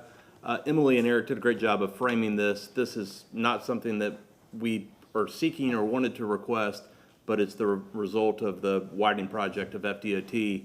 And so Addie's got a few slides to show you, but just to clarify, we're not adding any density, not changing any uses, not requesting any waivers.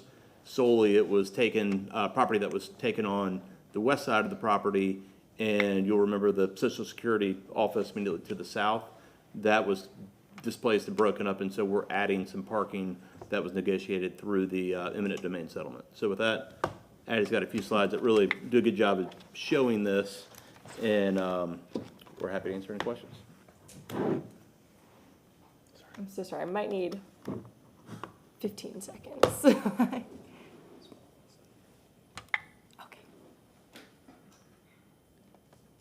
9 seconds left. Okay, I'm ready. Good evening, Addie Clark, 400 North Ashley Drive. Okay, thank you. So yes, Eric and Emily did a great job of showing you where the site is. I think we're all familiar. It's about a 4.8 acre site, post cut, and then with the new parcel that Eric mentioned, parcel C. And just going back into the history of the rezoning from 2017, 2018. So current rezoning is current zoning is a PD, and it includes the orange and blue gator location, so parcel A, parcel B. The orange warehouse has existed since the 1970s, and then the blue area was introduced, and they joined into one unifying PD in 2017. To form that hotel, because both parcel A and parcel B, they share access and parking. And then also you can see here on the north side of parcel A, there are parking spaces in the right-of-way of Laurel Street. So I just want to point that out, as we'll get to that in just a few more slides. And again, Eric mentioned the FDOT widening project. They are coming in and widening State Road 60, so there has been a slice of parcel A, as you can see in red. About 0.4 acres of parcel A was taken via eminent domain. So there was a bit of a loss of building square footage, on-site parking spaces, and then that westernmost driveway has been removed and will be shifting east as frontage road and kind of everything else shifts east because of the widening.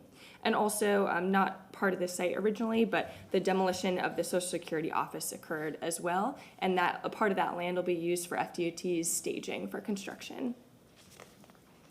And then here, what we've been calling is the cut and cure. So the cut of the building with FDOT coming in and taking that land for their construction, and then the curing of the building, simply repairing the cut and closing it up and making that western facade nice and up to West Shore overlay standards.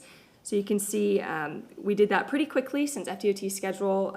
It's important to stay on time with them. So we did do a zoning sign-off last August to ensure that the loss of the building area and the parking for parcel A did not result in a nonconformity with the 2017 PD.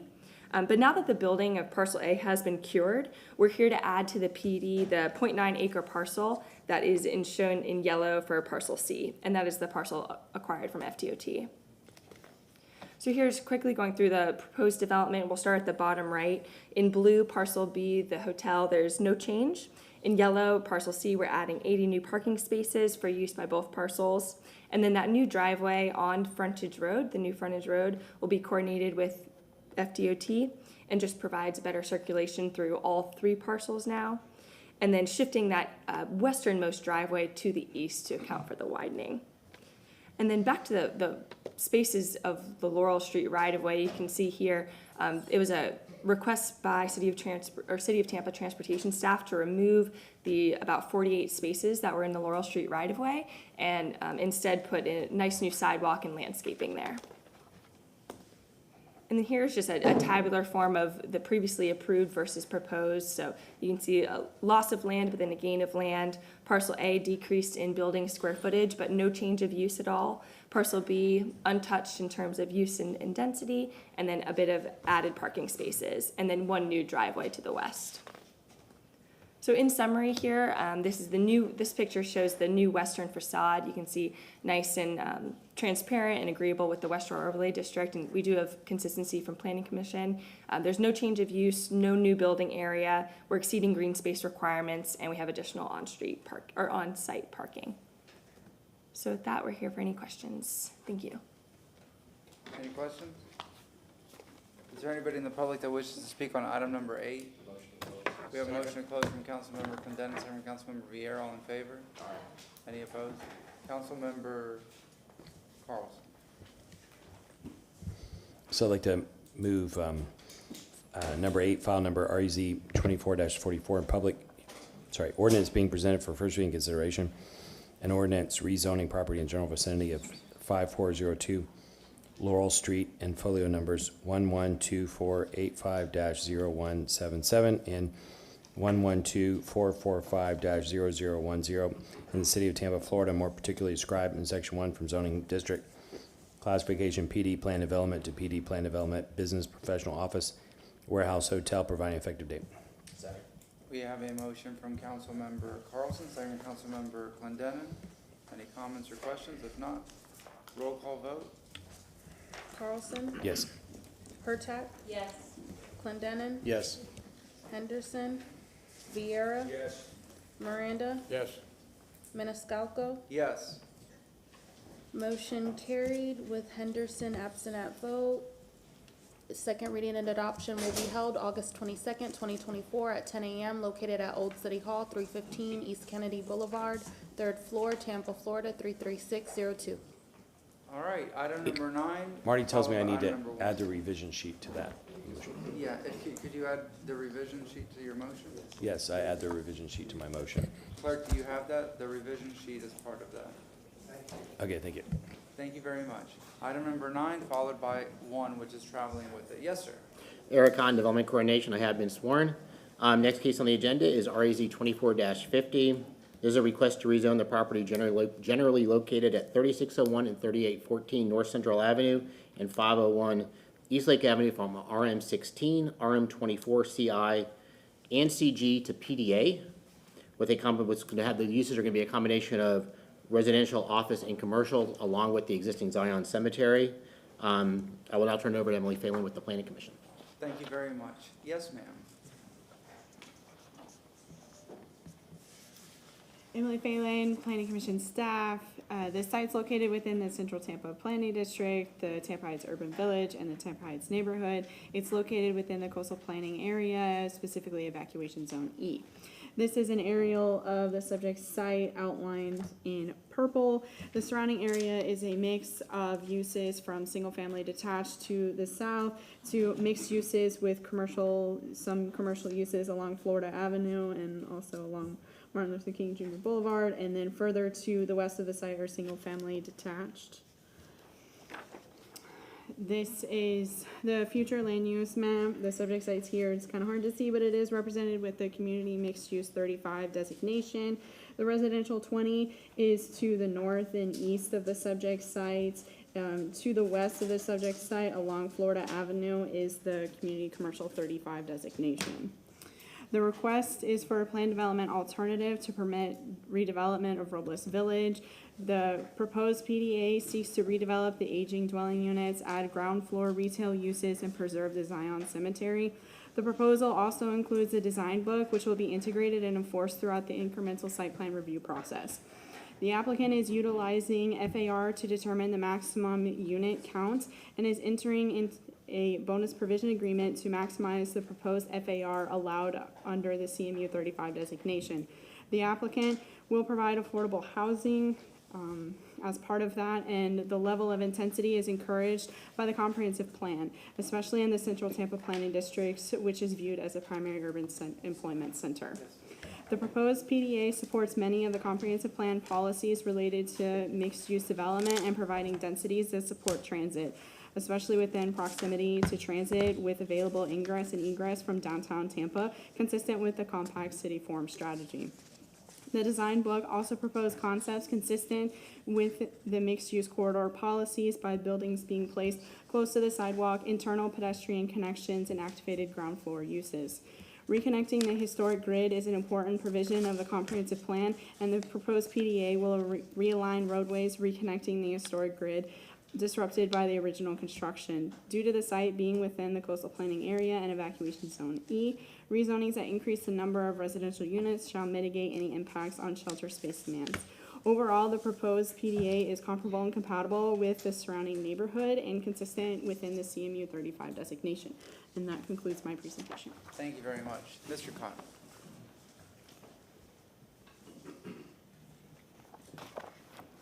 Eric Cotton, again, Development Coordination. Just to repeat, the request is to rezone the property. It's about approximately 30 acres from RM16, RM24, CI and CG to PD, Plan Development Alternative, PDA. PDA, you need to have a minimum of 20 acres. This allows more flexibility for the developer as they come in through the process. Again, the site, Emily just went over the same information. So this is a PDA, so there's not a specific site plan, so to speak, that you would have on a typical plan development. Again, this is more conceptual. As the applicant comes in, as they develop different blocks, they will come in and they will submit a site plan through incremental review. That'll get reviewed by the same DRC that normally reviews the PDs that council sees. This is just a generalized picture. I color-coded it only to make it a little bit clearer.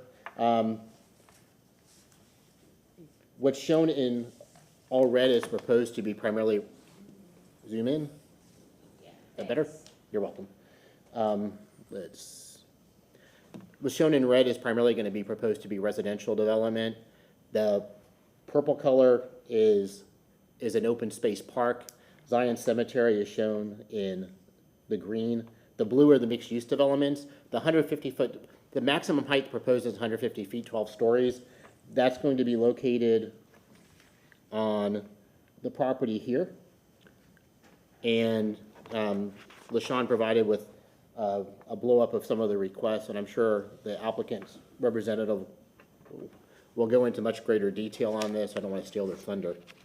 But this is just a highlight of the property. Again, the Zion Cemetery. This is proposed to be 12 stories or 150 feet maximum. These are all 7 stories. These are limited to 3 stories along Virginia Avenue. Again, going a little bit further south, you'll see the 7 stories. This is 6 stories. They are proposing some reductions in some of the parking requirements. Again, as council familiar with the Live Local, the proposed parking for that was 0.8 spaces for the affordable housing. They're proposing 0.8 spaces for affordable senior housing. They're proposing 0.44 spaces. Then the market rate, they're going back up to 1.23 spaces per unit. The townhomes will be parked at 1.4 spaces. They are providing storefront residential. There's going to be a proposed grocery store, and there's a community hub on the property. As long as you can see on the side here, the list, there's a multitude of uses that are being proposed for the site. The PDA will allow them ultimate flexibility on the site as they go through the development process. There is a revision sheet that will have to be, if council were to move forward between first and second reading, the applicant will have to make revisions as on the submitted revision sheet. I don't know if I gave you a copy. Here's a copy. The applicant now has a copy. I'll provide this to the city attorney. Clerk's office. And for council. This is Robles Park. I do have some photos if council wants to see them. So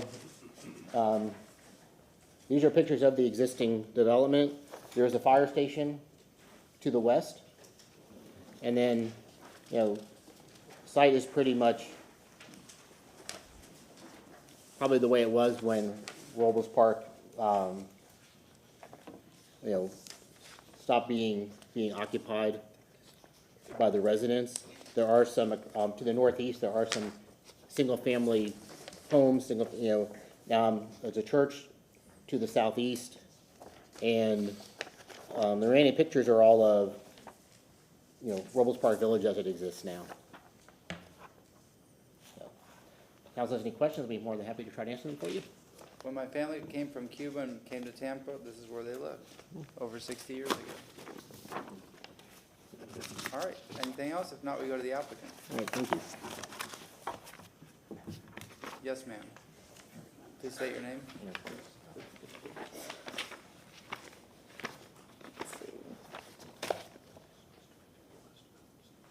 Okay. Erin Mayer, Development Coordination. I'm just going to speak to some of the natural resources comments for the site and give you a walkthrough of that. I really like the photo that is above you here on the overhead. This is looking north up Central Avenue on the east side. And this is just a good example as I get to the next slide that a lot of the trees on the site are palms. And this is just kind of showing how many trees there are palms. So bear with me, I know this has a lot of numbers on it. But here, this is the site, you know, this is an aerial image looking at it. Virginia Avenue is to the north, Emily Street is to the south, Central Avenue is to the east, Lake Avenue runs through the center, Jefferson and Avon Avenue run north to south throughout the site. So overall, this entire site has 830 trees, over approximately 30 acres, and 622 of them are palm trees. So 75% of the trees on this site are palms. Palms are exempt from tree retention, so those trees are not included in this tree retention count. So once you less out all the poor quality trees, the trees that are exempt, the dead trees, you have 108 trees that count towards tree retention. So the applicant is requesting a waiver from tree retention from the required 50% to 20%. And Natural Resources is in support of the waiver, as when the applicant first came to us with their original submission, they have reduced their tree debits by 40% from the original request. So they've really worked with staff trying to preserve additional trees, additional grand trees, which I'm gonna go over next, and show you here that these green circles, these are all the 18 non-hazardous grand trees that are gonna be retained. A lot of them are in, you know, this clustered area here in Zion Cemetery, this park down here, which I'll go into more detail on. And they are requesting a waiver to remove 14 of the non-hazardous grands on the site. This is the red circle you see here.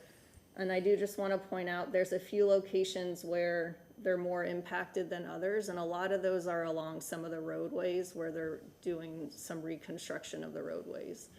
So on Avon and on Lake, and then in some places where stormwater is proposed, they're more impacted there. And then there are 5 blue circles, which are off-site trees, and those are being retained. So overall, the site has 45 grand trees. And this is just kind of a cool image that I think is awesome, like, because here, I'm gonna show you what these trees look like now, but this was back in 1957, and this is an aerial image after Robles Park Village was first built. But you can see that a lot of these trees were existing then. And, you know, live oaks can live in good conditions to be a few hundred years old, up to 600 years, sometimes even older. And up here too in Zion Cemetery, the trees still existed there. So now, just to go over a little bit about the trees that they are preserving on the site. So down here, you'll see the park that used to be there when they built Robles Park. There's 4 grand trees in this location that are being preserved, and this is gonna stay a park. So there is a 35-inch DBH live oak. Oh, also, all the trees they're preserving are live oaks, so all the grand trees are live oaks. And this tree right here, you can barely see it, but it is an A6 rated tree, and it's worth 36 credits. This is a 48-inch diameter tree rated B6, and it's worth 27 credits. This is a 56-inch diameter live oak, rated B6 and worth 37 credits. And then this is the other cluster of trees you can see here, which is Zion Cemetery. I do want to mention that this is as close as we could get to Zion Cemetery. Even when I was out there with the applicant, we didn't have access to the area. So, but there are 3 quality live oaks back in this area that I'm pointing to as well, that will all be preserved. And then these are just a few other sites. So originally when the applicant came to us, they had wanted to remove 22 grand trees.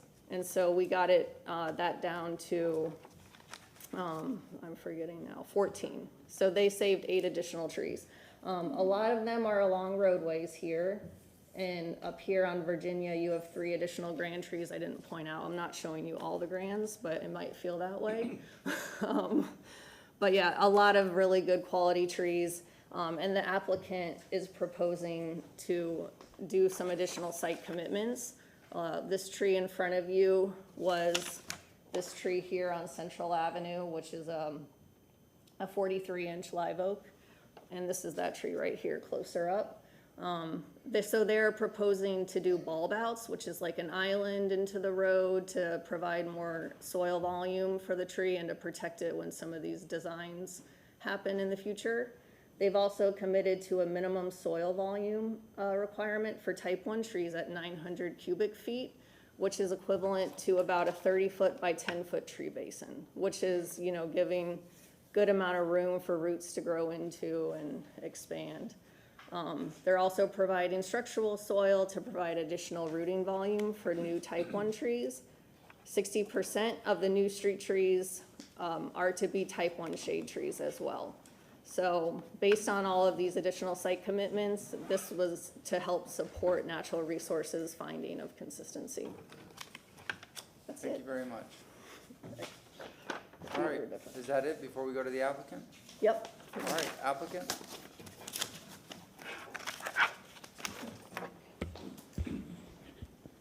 Thank you, and I do have a presentation.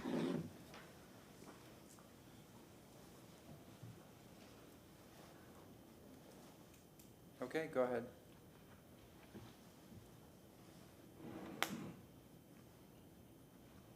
Oh, sorry, I wasn't seeing anything on my screen.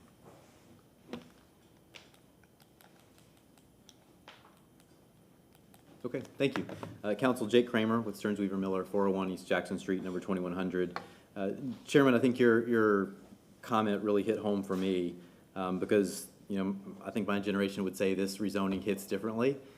I can't tell you how many people that I've talked to in Tampa and told them that our team is working on this project over the past 4 years, and I've heard very similar stories. And it's for that reason that I'm really proud that THA, PMG, and Bank of America CDC came together, and this is really a public-private cooperation to make this project happen for the redevelopment of Robles Park Village. They assembled a great team. Everybody on our team has worked on some of the largest projects in Tampa today, Encore, West River, Rome Yard, and many others. And we're all really proud of the work that's gone into this over the last 4 years. So to kick things off, I'd like you to hear from Dan Coakley with PMG.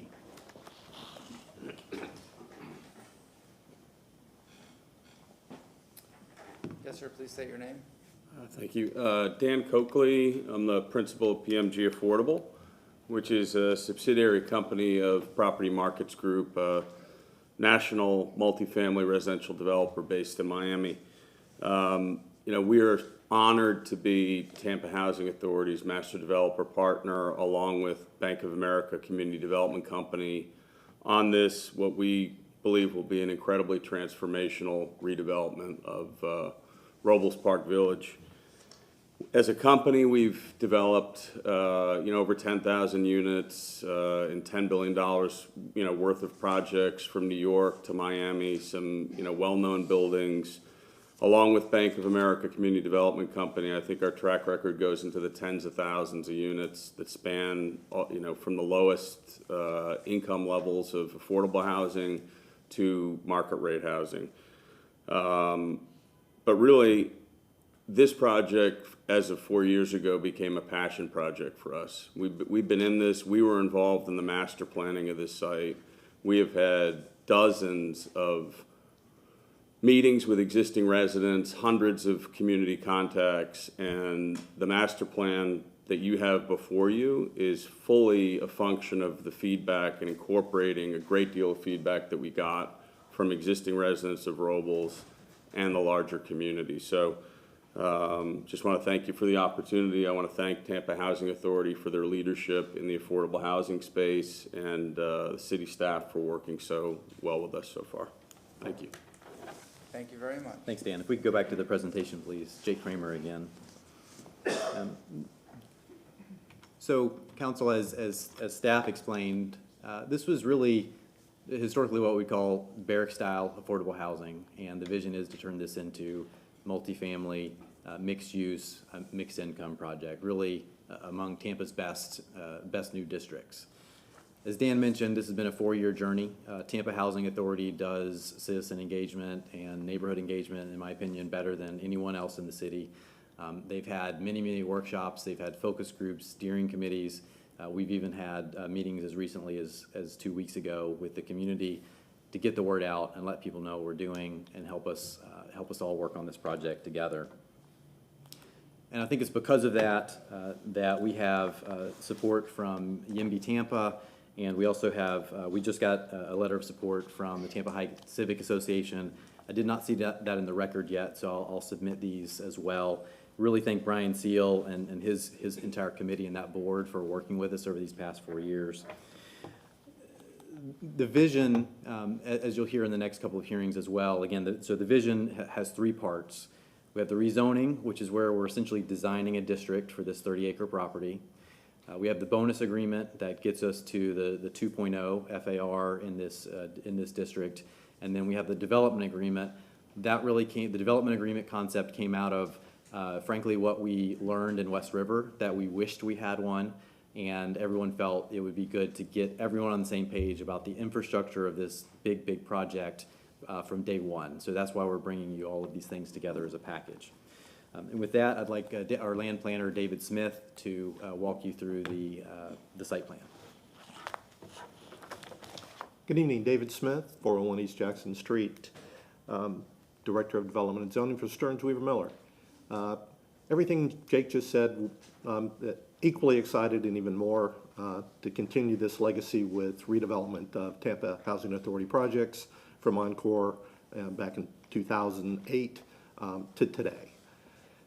As is indicated previously, and we'll skip through this, but we have CMU 35 land use that was approved unanimously to be changed to CMU 35 from ROS 20 back about 4 years ago.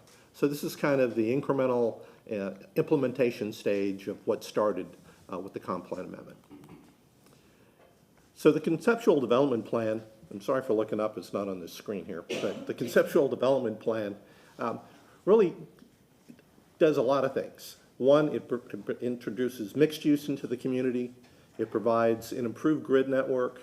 It provides connectivity within the existing project and also connectivity within the community as a whole.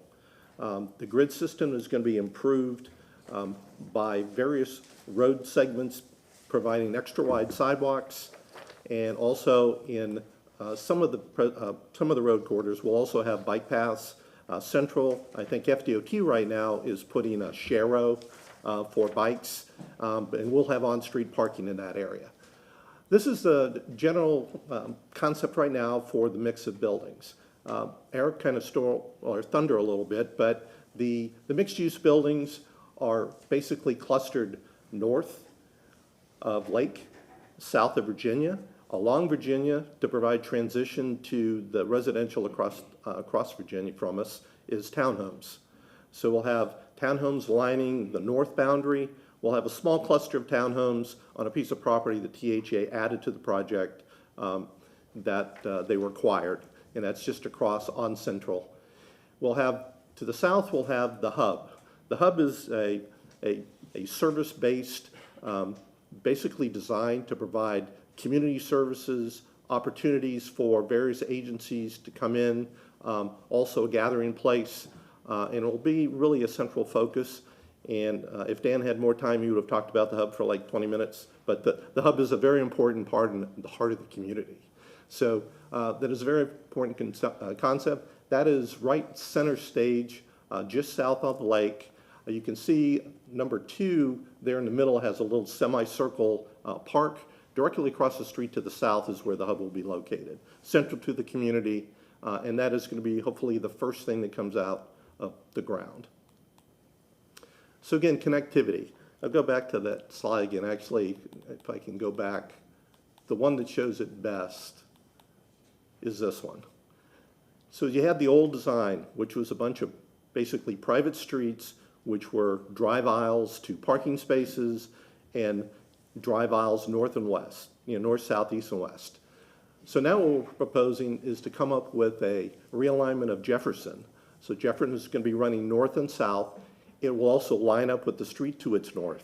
So now you have a direct line of for development and also connectivity running north-south. Then east-west on the northern block, north of Lake, we have a private road.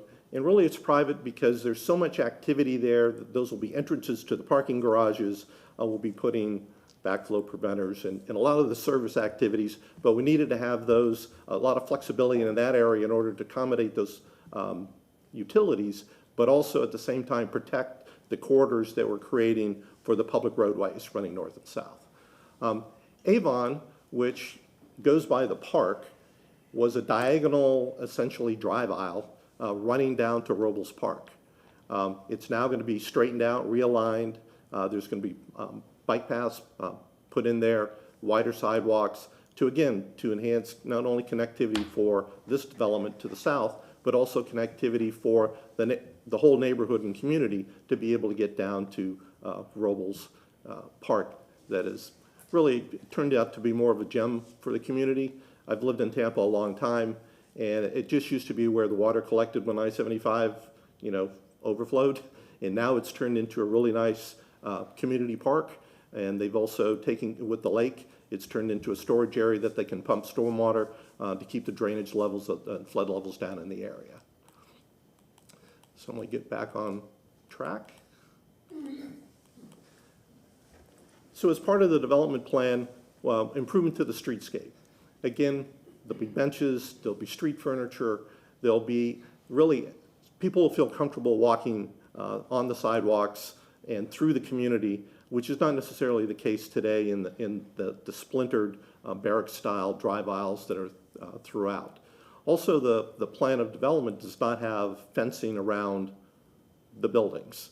So what we have now is we have eyes on the street that are connected to the street, landscaped corridors all around and throughout the community and connecting to our neighbors. So looking at the development amenities and community benefits, the green areas on this graphic show the centerpiece park, and then we have stormwater retention, and that's been a hot topic earlier in today. But we have 2 stormwater ponds set up. We have one in the southern portion, which is the green right across from the park. And then we have a central core, we call it Track A. And that is going to collect the stormwater from these buildings, collect it, treat it, discharge it into the storm system, again, preventing discharge and flooding on neighboring streets. So each building will have its own amenity package. They'll have pool amenities, exercise facilities. In the mixed-use buildings, we'll have the opportunity for a variety of retail businesses to come into the community. Our use list is very large because we're not sure who all will want to come into the bottom of these buildings, and we didn't want to sell the project short by not having the range of uses that would allow us to accommodate people that want to come and be part of this good project. So the community hub is the graphic that basically talks about the pillars here. We're talking about health and wellness, education, jobs and economic development, basic needs, together with bringing people in that want to be in the community for training purposes and getting together in a community resource. Zion Cemetery, while Zion Cemetery is, the whole memorial is not part of this project, this is kind of the first step to getting Zion Memorial and the cemetery recognized. It's removing buildings that are encroaching on the cemetery today. It's preserving this space. Basically from the back of the townhomes directly south, kind of in an L, is what's actually in the ownership of THA today. And that is being put in place to be part of the greater development as that moves forward for Zion Cemetery. These are some renderings, and it just gives you an idea. On the left is showing all where the mixed-use buildings, multifamily buildings will be. These are just inspirational elevations. None of the buildings, well, one of them's underway being designed right now, but it provides a context for what we're trying to do. Again, we're looking at the townhome development. The heights on these are 45 feet maximum. Again, as indicated, 85-foot maximum height on the mixed-use buildings. Only one building where the grocer is anticipated to be located is 150 foot. That is also the furthest west. Right now, it's next to a cell tower site that's just off of Florida and to the north of Sacred Heart. Again, the garages will be screened for the code. These are just some examples of screening. And then the simple residential amenities, pocket parks, walking paths, green parking, because we do have the opportunity I think in the hub area to have that to be incorporated into the top of that garage, pool amenities, community garden as part of the park. Also going to have, we've been working with Rob and Nye, and also be working with the community to incorporate and further Soul Walk, those parts of Tampa that are going all the way through Tampa, working with them to have art in the community, so that this is not just a place where apartments are set up and you walk to your apartment. You have an opportunity to walk through and enjoy, feel comfortable with art as part of your community. So again, this is a transformative development. It's market rate and affordable, and I will stop there and be able to answer any questions, but I'm really excited to be part of it, and I'll turn it back over to Jake, which is right behind me. Just one final comment, Council. Just not to let this be overlooked, but we are going to be creating about 1,200 of the roughly 1,800 units will be affordable. That's roughly 3 times than what's been there historically.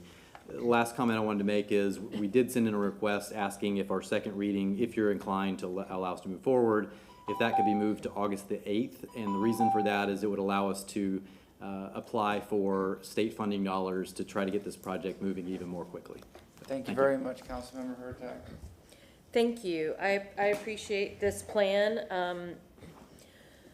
I was going to say something that you, lost track of thought on that one. But, and this seems very minor, but I think it's, as we go forward as a city that's looking at alternative transportation, I just happened to notice if you pull the main site plan up, one of the, just whatever one you want to show.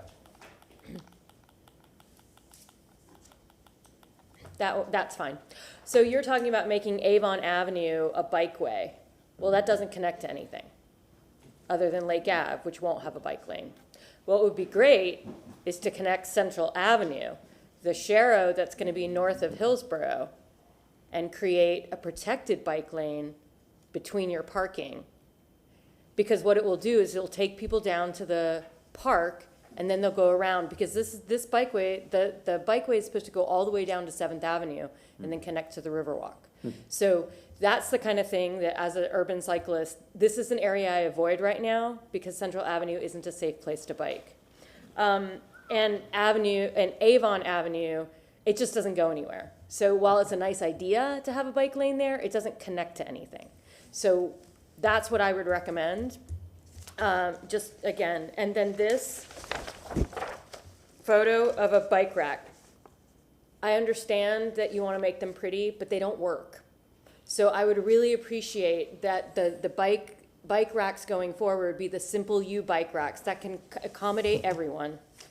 And I know this is piddly too, but I noticed on the site plan, number 15 is where all the bike racks are. They're all in the sun.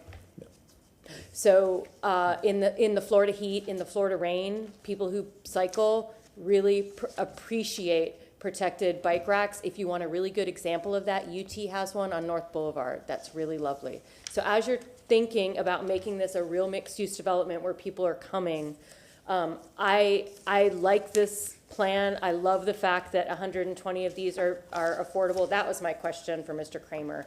I'll come back to that. But as we make this a true connectivity with the rest of Tampa Heights and the city, those are the cycling amenities I'd like to see improved. And then my question for Mr. Kramer was 1,200 of those units are affordable. We know that affordable has a lot of different definitions. Can you explain to us what the Housing Authority's definition of affordable will be? So those 1,250 or over 1,200 or 80% AMI or below. So those are all LIHTC units. Okay. And in addition to that, we would anticipate there being units, maybe or maybe not restricted, but at the 120%, 100% AMI level. But those would be in addition to the 1,200 that are 80% or below. Thank you. I want to say I remember that, but I appreciate that. Councilmember Miranda Vieira. May I just make one comment? Councilwoman, your point is well taken about the bicycle parking. I think the reason it's there is on Lake Avenue. That is our central hub of where we're also looking at potentially a bus stop. But I will commit to you, we will distribute bicycle parking around the project. Yeah, there is bicycle parking around the project, but covered is key. Okay, I It's understand. just and that's what I'm trying to encourage with every project going forward. As more people are using bikes, let's make it enjoyable. Like right now, if I parked outside City Hall, it's on a corner in the sun. And when I get on that bike 8 hours later, it's gonna be hot.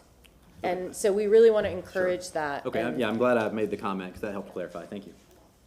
Councilman Miranda Vieira. And, Thank you very much. I really appreciate the presentation and the things that go with a development of this size and the usefulness that is needed. I can say that some of the fondest memories I have of my life were at 1860 Kennel Court, Ponce de Leon projects on 26th Avenue and 20th Street. There was 2 bus lines that went there, the 3 and the 4. The 3 left you off on 26th Avenue and 15th Street. The 4 left you off at 26th Avenue and 20th Street. So you have both sides of the housing project covered on people, and it was very inexpensive to take the bus. It was almost nothing. And for, I think, a nickel, you had to transfer to go to another system or you wanted to ride somewhere else. And so it kept us busy all the time and took a lot of people to work when they didn't have the facility to get to work. I can also tell you that, and even back in the 50s, we had something that I do not see in this plan, and it wasn't even talked about then. We had solar hot water to reduce the cost of energy for the housing and for, I'm not asking you to do, I'm asking you to resemble that. This environment that we live in, we're the only things, animals don't kill animals unless they want to eat. We're killing ourselves for no reason. The environment is being destroyed. The fires all over the country, all over the world, are more applicable now than any time in my history. The hurricanes, I hope we don't have any, but once this dust settles from Africa coming this way, I hope that I'm wrong. But when you see the environment being destroyed, you can't save it, but what can you do to help it? I can tell you that from living in the housing projects, I learned a lot. I learned about solar before it was solar. We had it. You lived and you knew everybody around you. You had conversation.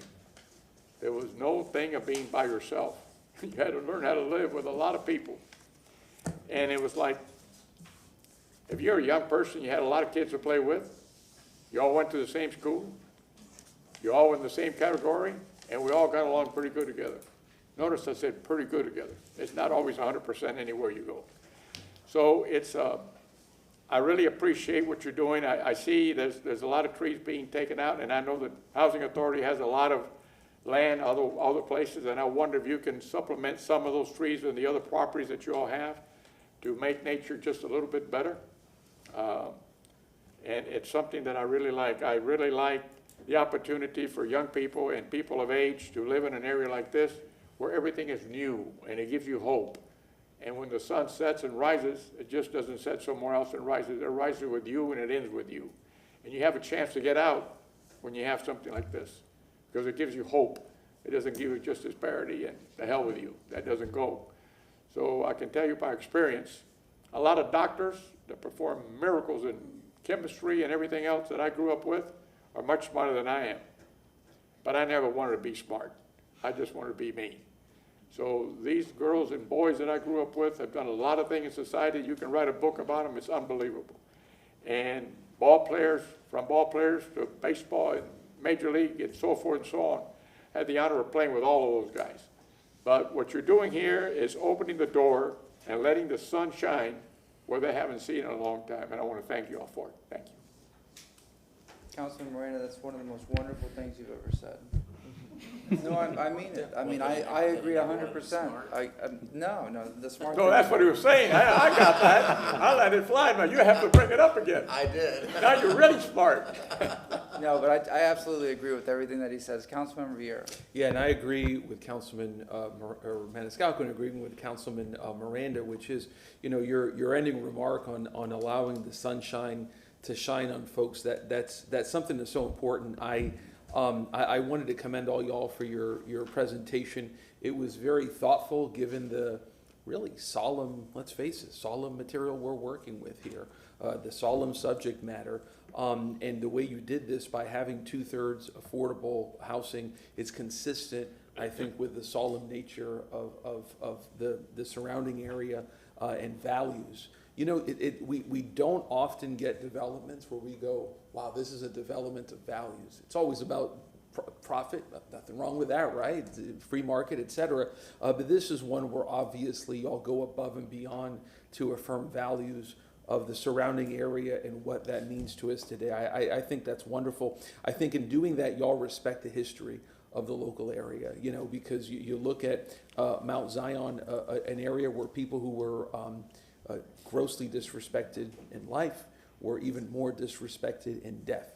And so by affirming the idea that you're gonna, like Councilman Miranda said, allow sunlight on folks who need that respect and dignity, and being able to live in a new house, in a community like this, that's exciting, and you're gonna make it for everyday people, for teachers, teachers' aides, for nurses, welders, et cetera, everyday working people working at CVS, at Publix, wherever. I see people in the audience who are big advocate for working families who are here too, and I think that's wonderful.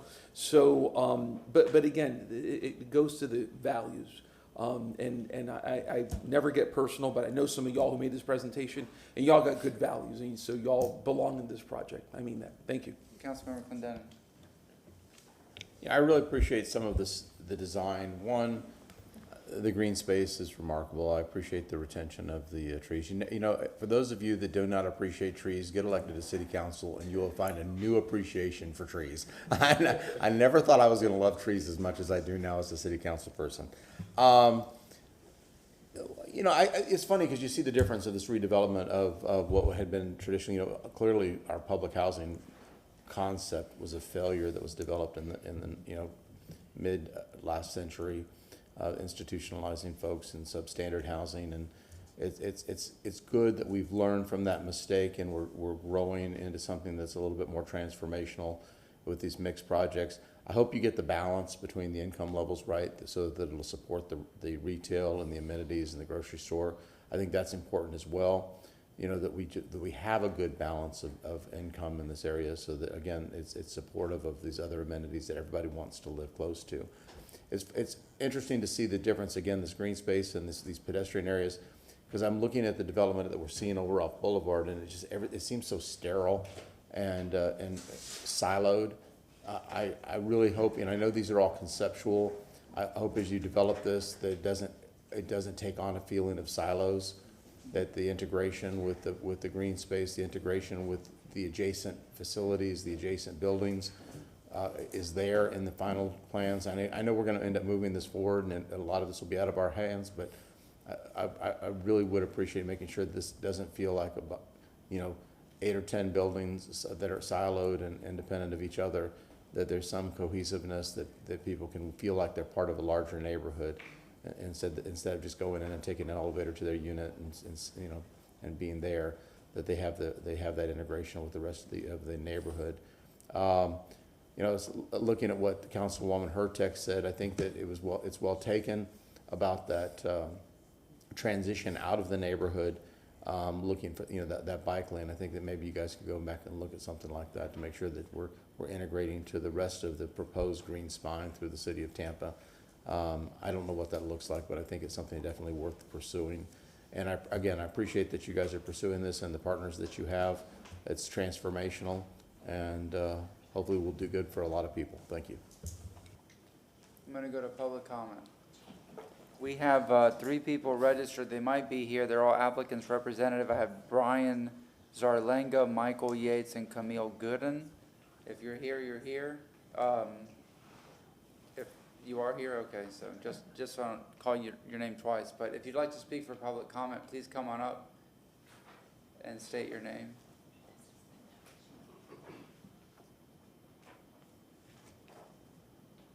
Yes, ma'am, please state your name. Reba Iman, I'm sure you all know me. It's glad to be here. Glad that you're a chair. Haven't been here in a while, I'll be honest with you. Usually I'm here with Robin with Florida Rising. But as you know, I'm very embedded in Robles Park.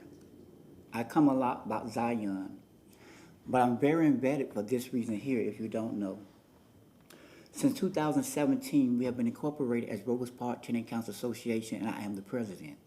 So that's why I come and I speak a lot about Robles Park, and it's very dear to my heart when it comes to the residents there and myself. Mr. Minnesota, you just brought back memories. I also stayed on Kennel Court as a child, and Ponce de Leon. But I'm here to say this is a change. It's new. It's what we need. It's what the community needs. I'm a very big advocate of change. For those who know me, I'm very adamant about when I want something. And I know I can't have everything I want, but when I go after something that I know is a gem and that is nice and that's going to bring change, I will not stop till we get it. So I implore you all, not just today, on the second reading, whatever it may be, but Robles Park is going to be something special. As you know about Zion, it's history in the making. This city is growing. Everyone is moving here. East Tampa really don't have too much as it is. This is the second thing that will bring the eye-opener and excitement to East Tampa, and I applaud y'all for the park that you voted on. That's the first thing that's going to bring change. Robles Park is going to be the second thing that's going to bring change. It's going to place this city in a way that you're not going to believe, because the city is growing, you know. I'm here for the long haul, and hopefully you are too. I know we're just Robles, it's just East Tampa, there's not much there, but I can guarantee you, you have Farrell's Park, now you have Robles Park. It's going to be so much people want to bring there. It's going to be a change in East Tampa. And with these individuals, what they're doing, and believe me, I'm on every scene. The residents, myself, have been to every charade, every meeting, everything else, I've been there. So I implore you all, from this day forward, support what we need for Robles Park. And I can tell you all, it's going to make each and every last one of you happy that the future of that particular area, how it would grow and shine. Thank you. Yes, ma'am. Thank you very much. Next speaker, Mr. Leto. My name wasn't on the list, so I wanted to. No. These are registered speakers virtually, and okay. I called the Okay. names because some might be here. That's why. Please state your name. My name is Manny Leto. I reside at 3305 North Bailey Street. I appreciate the time, and I appreciate your hard work on this council. Again, I'm a lifelong Tampa resident. I currently reside at 3305 North Bailey Street, which is just a half a block from the Robles Park redevelopment plan. And I want to be clear, I support this project. There is a lot to like in this project. I think Robles Park is overdue for the attention that it's receiving. So again, a lot of good stuff here. This team, I think, is a good one, and the intentions are good. But this is a generational, a transformational urban infill project, and I want to encourage the council to review this plan carefully and think carefully about how it will fit into the city's future. Importantly, I do have some questions about how the project connects and integrates into the existing neighborhood.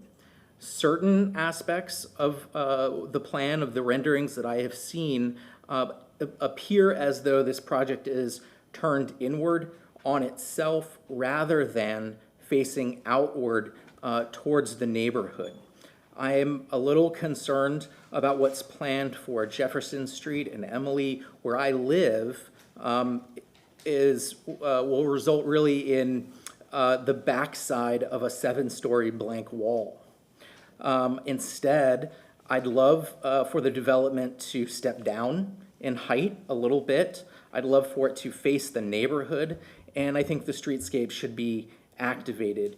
When it's complete, I hope that when I look at Jefferson Street, I'm looking at front doors, front porches, small yards, and people, and not blank walls and dead-end streets, and that is, what we have now. So I just want to think about how this project is stepping down and integrating with the neighborhood as a whole.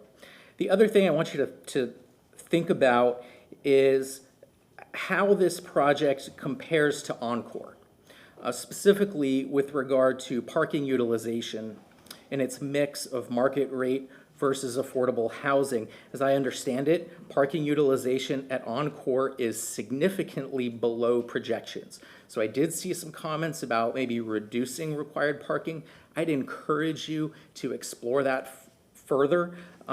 Essentially, Encore, when we look at it, they built too much parking. So let's not make that same mistake.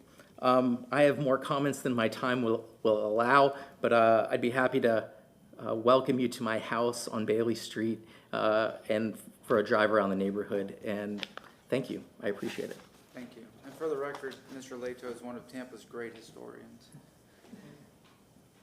All right, next speaker. Oh, he is. He's fantastic. Please state your name, sir. Good evening. My name is William Sessions. I live at 512 East James Street, Tampa Heights, outside of Robles Park.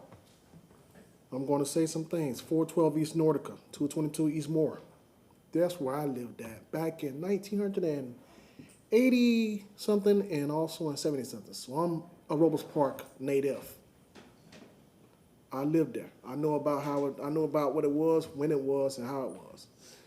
I'll speak today in support of the project because it's a beautiful project. I have some reservations, and I'm going to say that hopefully my time will let me. Central Avenue is one of them. North Central Avenue is a very nice street. It does not need to have parking on it. There's no need for parking on that street. All that parking need to be inside of the parking lots and whatsoever. It does not need to have no parking on that street. The reason is Tampa Fire Station number 5. They come down that street, they got to go south. They got to go north. They don't need to be having nobody blocking them when they're moving. I want them to come to me as quick as they can. Not have to worry about going around a car. So there don't need to be no parking on North Central Avenue at all. Trees, yes. Parking, no. The bike lanes, though, yes. Both sides on North Central Avenue. I want the bike lanes. Councilwoman Hurtek said something about she don't bike over there. I understand why she don't. I do. But I see people bike over there, but I understand why she don't. And I want to pull out my phone and show you why, but it's going to be just going to be too much time consuming. Because I did send an email out to 3 at-large council members and my district member. I don't know if you got the email or not, but if you did, you'll probably know why. So I don't know if the Elmo's going to be able to show this. And if it doesn't, I'll just speak without it. You might not be able to do it. So. Let's see here. I got to go here. Bear with me here. I'm going to see if it can show that right there. If it can probably pull that up. Zoom into it. It's going to transition up. Okay, no problem. Let it transition. No, you got to move it under the camera. Wait, it's transitioning over. It has to warm up. It's got to warm up? Come on, camera, warm up. You're taking my time. Okay, now, I'm going to try to blow this up. You really can't see that because it's really grayish. Yeah. Keep going, keep going. However, that's a big oak tree. I love oak trees. And I sent the email to my council members because under that tree you see bodies, unwanted bodies, unpleasant bodies. Give me some time. South of Lake Avenue, there was a store there. That store was a problem for us. Fights, disturbance, shootings, everything, you name it. Store got tore down. That problem went north on Lake. Got rid of that problem. That problem has come back south on Lake now to be under that tree again. We don't want that. We want our neighborhood to be safe, clean.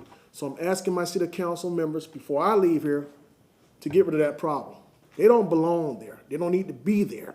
There's no reason for them to be there or parked in the area. We got no parking, no standing, no island signs on the other side of the street. Let's erect them on that side all the way to Lake Avenue. We don't want that problem there. I'm a taxpayer. You got other people that lives there too. I have a house, 2006 on East James. I know the area. I know Robles Park. And it's a beautiful area and I appreciate the project. But please, let's get rid of that eyesore because they be there all day and they don't care. They need to be gone. Thank you. Thank you. Councilman Condon. What's the address of, or what, the intersection of that you're referring to, just for It's future? That is our infamous East Baker Street and North Central Avenue. Baker and Central, okay. Yes, our Thank you. infamous East Baker Street, North Central I Avenue. think I'm familiar with what you're talking about. Yep, I am. Okay, thank you. Thank y'all very much for your time. Thank you very much, sir. Is there anybody else that wishes to speak? If not, I'll go to the virtual speakers. I'm going to call the names again. I believe one of the gentlemen is here. Brian Zarlinga. You're here. Would you like to speak, sir? No, sir. He's a member of our team. Michael Yates? He's No, also a member of our team. these are all your team, so you're good. Okay. Yeah. Same with Camille. Yes. All right. What was I going to? Okay. Any other questions or comments for council members? If not, we can go to rebuttal. Go ahead, sir. Do you have a rebuttal? Thank you. Jake Kramer, just a couple of comments from David Smith, our land planner.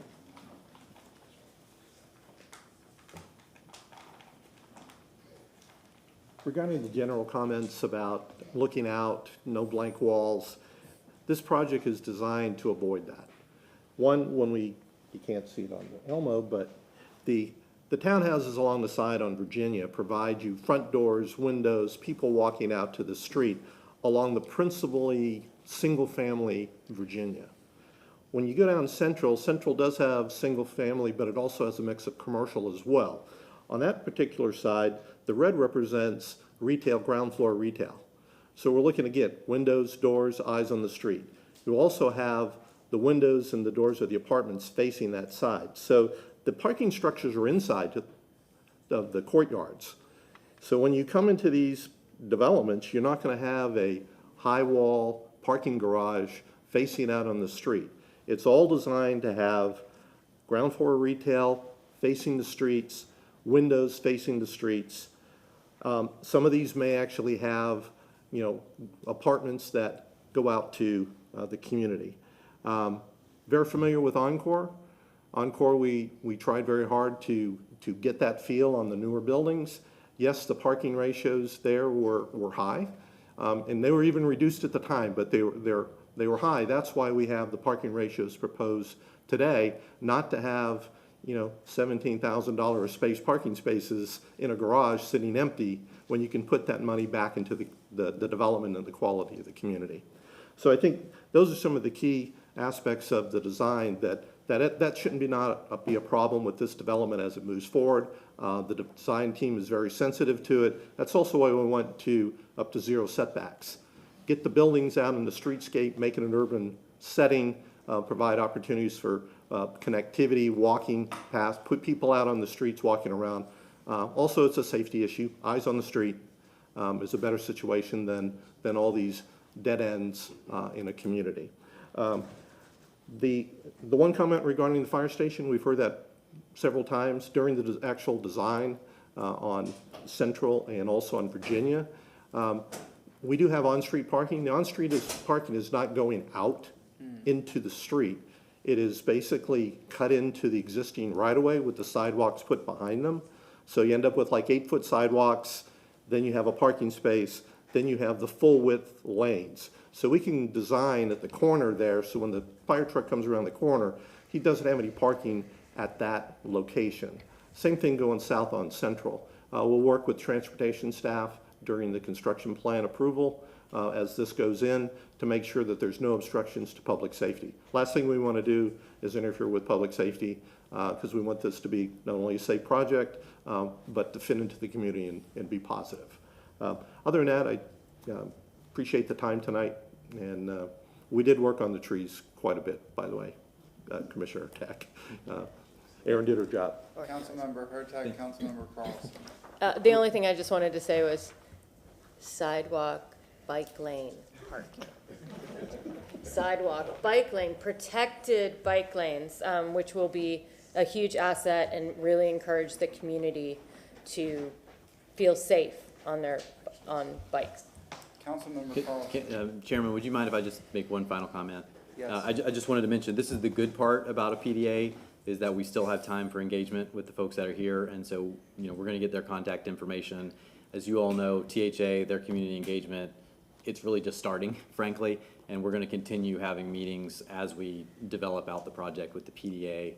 The last comment, I've been speaking with Mr. Shelby, and we're gonna rescind our request to move up the hearing date, and so we would request an August 22nd, second reading date. There was some confusion in working with the clerk's office, but August 22nd, if we move forward, is the date we would request. Thank you. Yes, Councilmember Carlson. Jake, I just want to I haven't said anything, my colleagues have been talking. I want to compliment your team. It seems to be a great, well-planned project, a lot of thought in it, lots of amenities, everything is fantastic. And the best news I heard was 1,200 units at 80% AMI. We have so many projects that come in that say 1,200 units, and then some of them are 140% AMI. And you said there's what I would call workforce housing on top of that 1,200. So that and it's mixed use, mixed income housing, which is what we need. You're taking into consideration the outside area and everything. Two things real fast. We're not allowed to make decision based on the aesthetics, but I pray, considering how much time you put in this, that you'll create some iconic facades. You all talked about Encore a couple times. That worries me because I think they didn't really do that in those projects. But the second thing is that I was involved in the announcement of Encore like 20 years ago, and it's still not built out. I was driving by this morning thinking, like, how much longer is it going to take to finish these parcels? And I hope that this doesn't take 20 or 25 years to build out. I hope we can do it more quickly. Marty can cut me off, I'm not allowed to ask this question, but any idea of the timeline of this once it's approved? Yeah. And I'll just mention, to your point about Encore, that's one of the lessons learned in coming up with this design scheme and bringing on PMG as the master developer. As far as timeline, actually, we're going to be trying to apply for multiple vertical development phases simultaneously over the next few months with Florida Housing. So we're going to be starting to develop the southern half of the property first, just for infrastructure reasons, and that's where the hub community facility, the 30,000 square foot hub community facility, will be in hopefully our first vertical phase. But we're going to try to get the senior phase, parcel E, of about 160 units, and the parcel D family phase, which will have the hub in it, of about 220 units, financed as soon as we can get it financed. We'll be applying for financing on both of those phases in the next couple of rounds in the next few months. So hopefully at least one of them, if not both of them, we can break ground by the end of 2025. That would be the hope. Just final comment, you all see the pressure we have for affordable housing and for more housing stock, and so you can't over communicate with us if this is approved. Please keep us posted on how it's going and what the timeline is. Thank you. Thank you. Councilmember Moran. I just want to echo what Councilmember Carlson said, and then there's one thing that comes to my mind. I try to, when you live in the housing, you try to remember every little road and every little street. I wonder if you gentlemen know the street that runs east and west is called Shady Lane Road. When you're looking at the southern area of the water where you're going to start building, there's a little street that runs from there, there's a factory there. It used to be a brick building on that side, and it runs all the way to Florida Avenue. And that's, we used to, when we were kids, we used to go to Millian's on the corner of Lake and Florida Avenue, and then we'd take Shady Lane Road to visit our friends at the housing projects there, and then we head home to Ponce de Leon. but it was a gathering place. I remember that road like the gentleman in the back shaking his head. And I don't see how 2 cars could go there because there's only like 2 bicycles maybe fit through it. But that's how it was, and I was running back to where I grew up, and I remember that part of it. So I just want to thank you again for what you're doing. I appreciate it, and let the sun shine, brother. Can we get a motion to close? So moved. We have motions from Councilmember Miranda, second from Councilmember Clendenin. All in favor? Aye. Councilmember Miranda, 9. Item number 9, Mr. Chairman, file number REZ 24-50.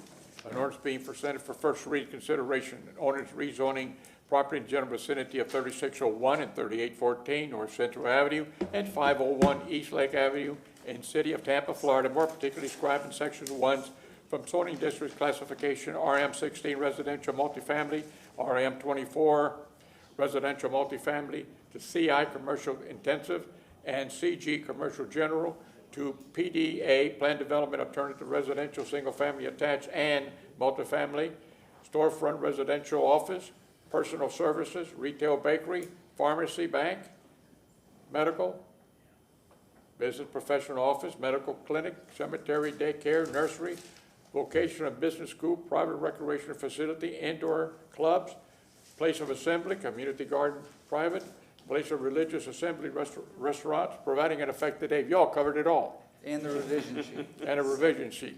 We have a motion from Councilmember Miranda, second from Councilmember Vieira. Roll call vote. Hurtak, Yes. Clendenin, Yes. Henderson, Vieira, Yes. Miranda, Yes. Carlson, Maniscalco. Yes. Motion carried with Henderson absent at vote. Second reading and adoption will be held on August 22nd, 2024 at 10 a.m. located at Old City Hall, 315 East Kennedy Boulevard, 3rd floor, Tampa, Florida, 33602. Yes, he did. Ms. Johns, item number 1. Yes. Rebecca Johns, Legal Department. This is the first public hearing for the development agreement that goes with the rezoning that you just approved.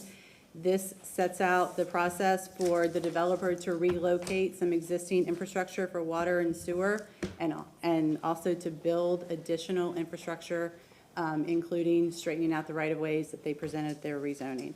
All of this is to be done at developer's cost. The developer is here if you have any questions.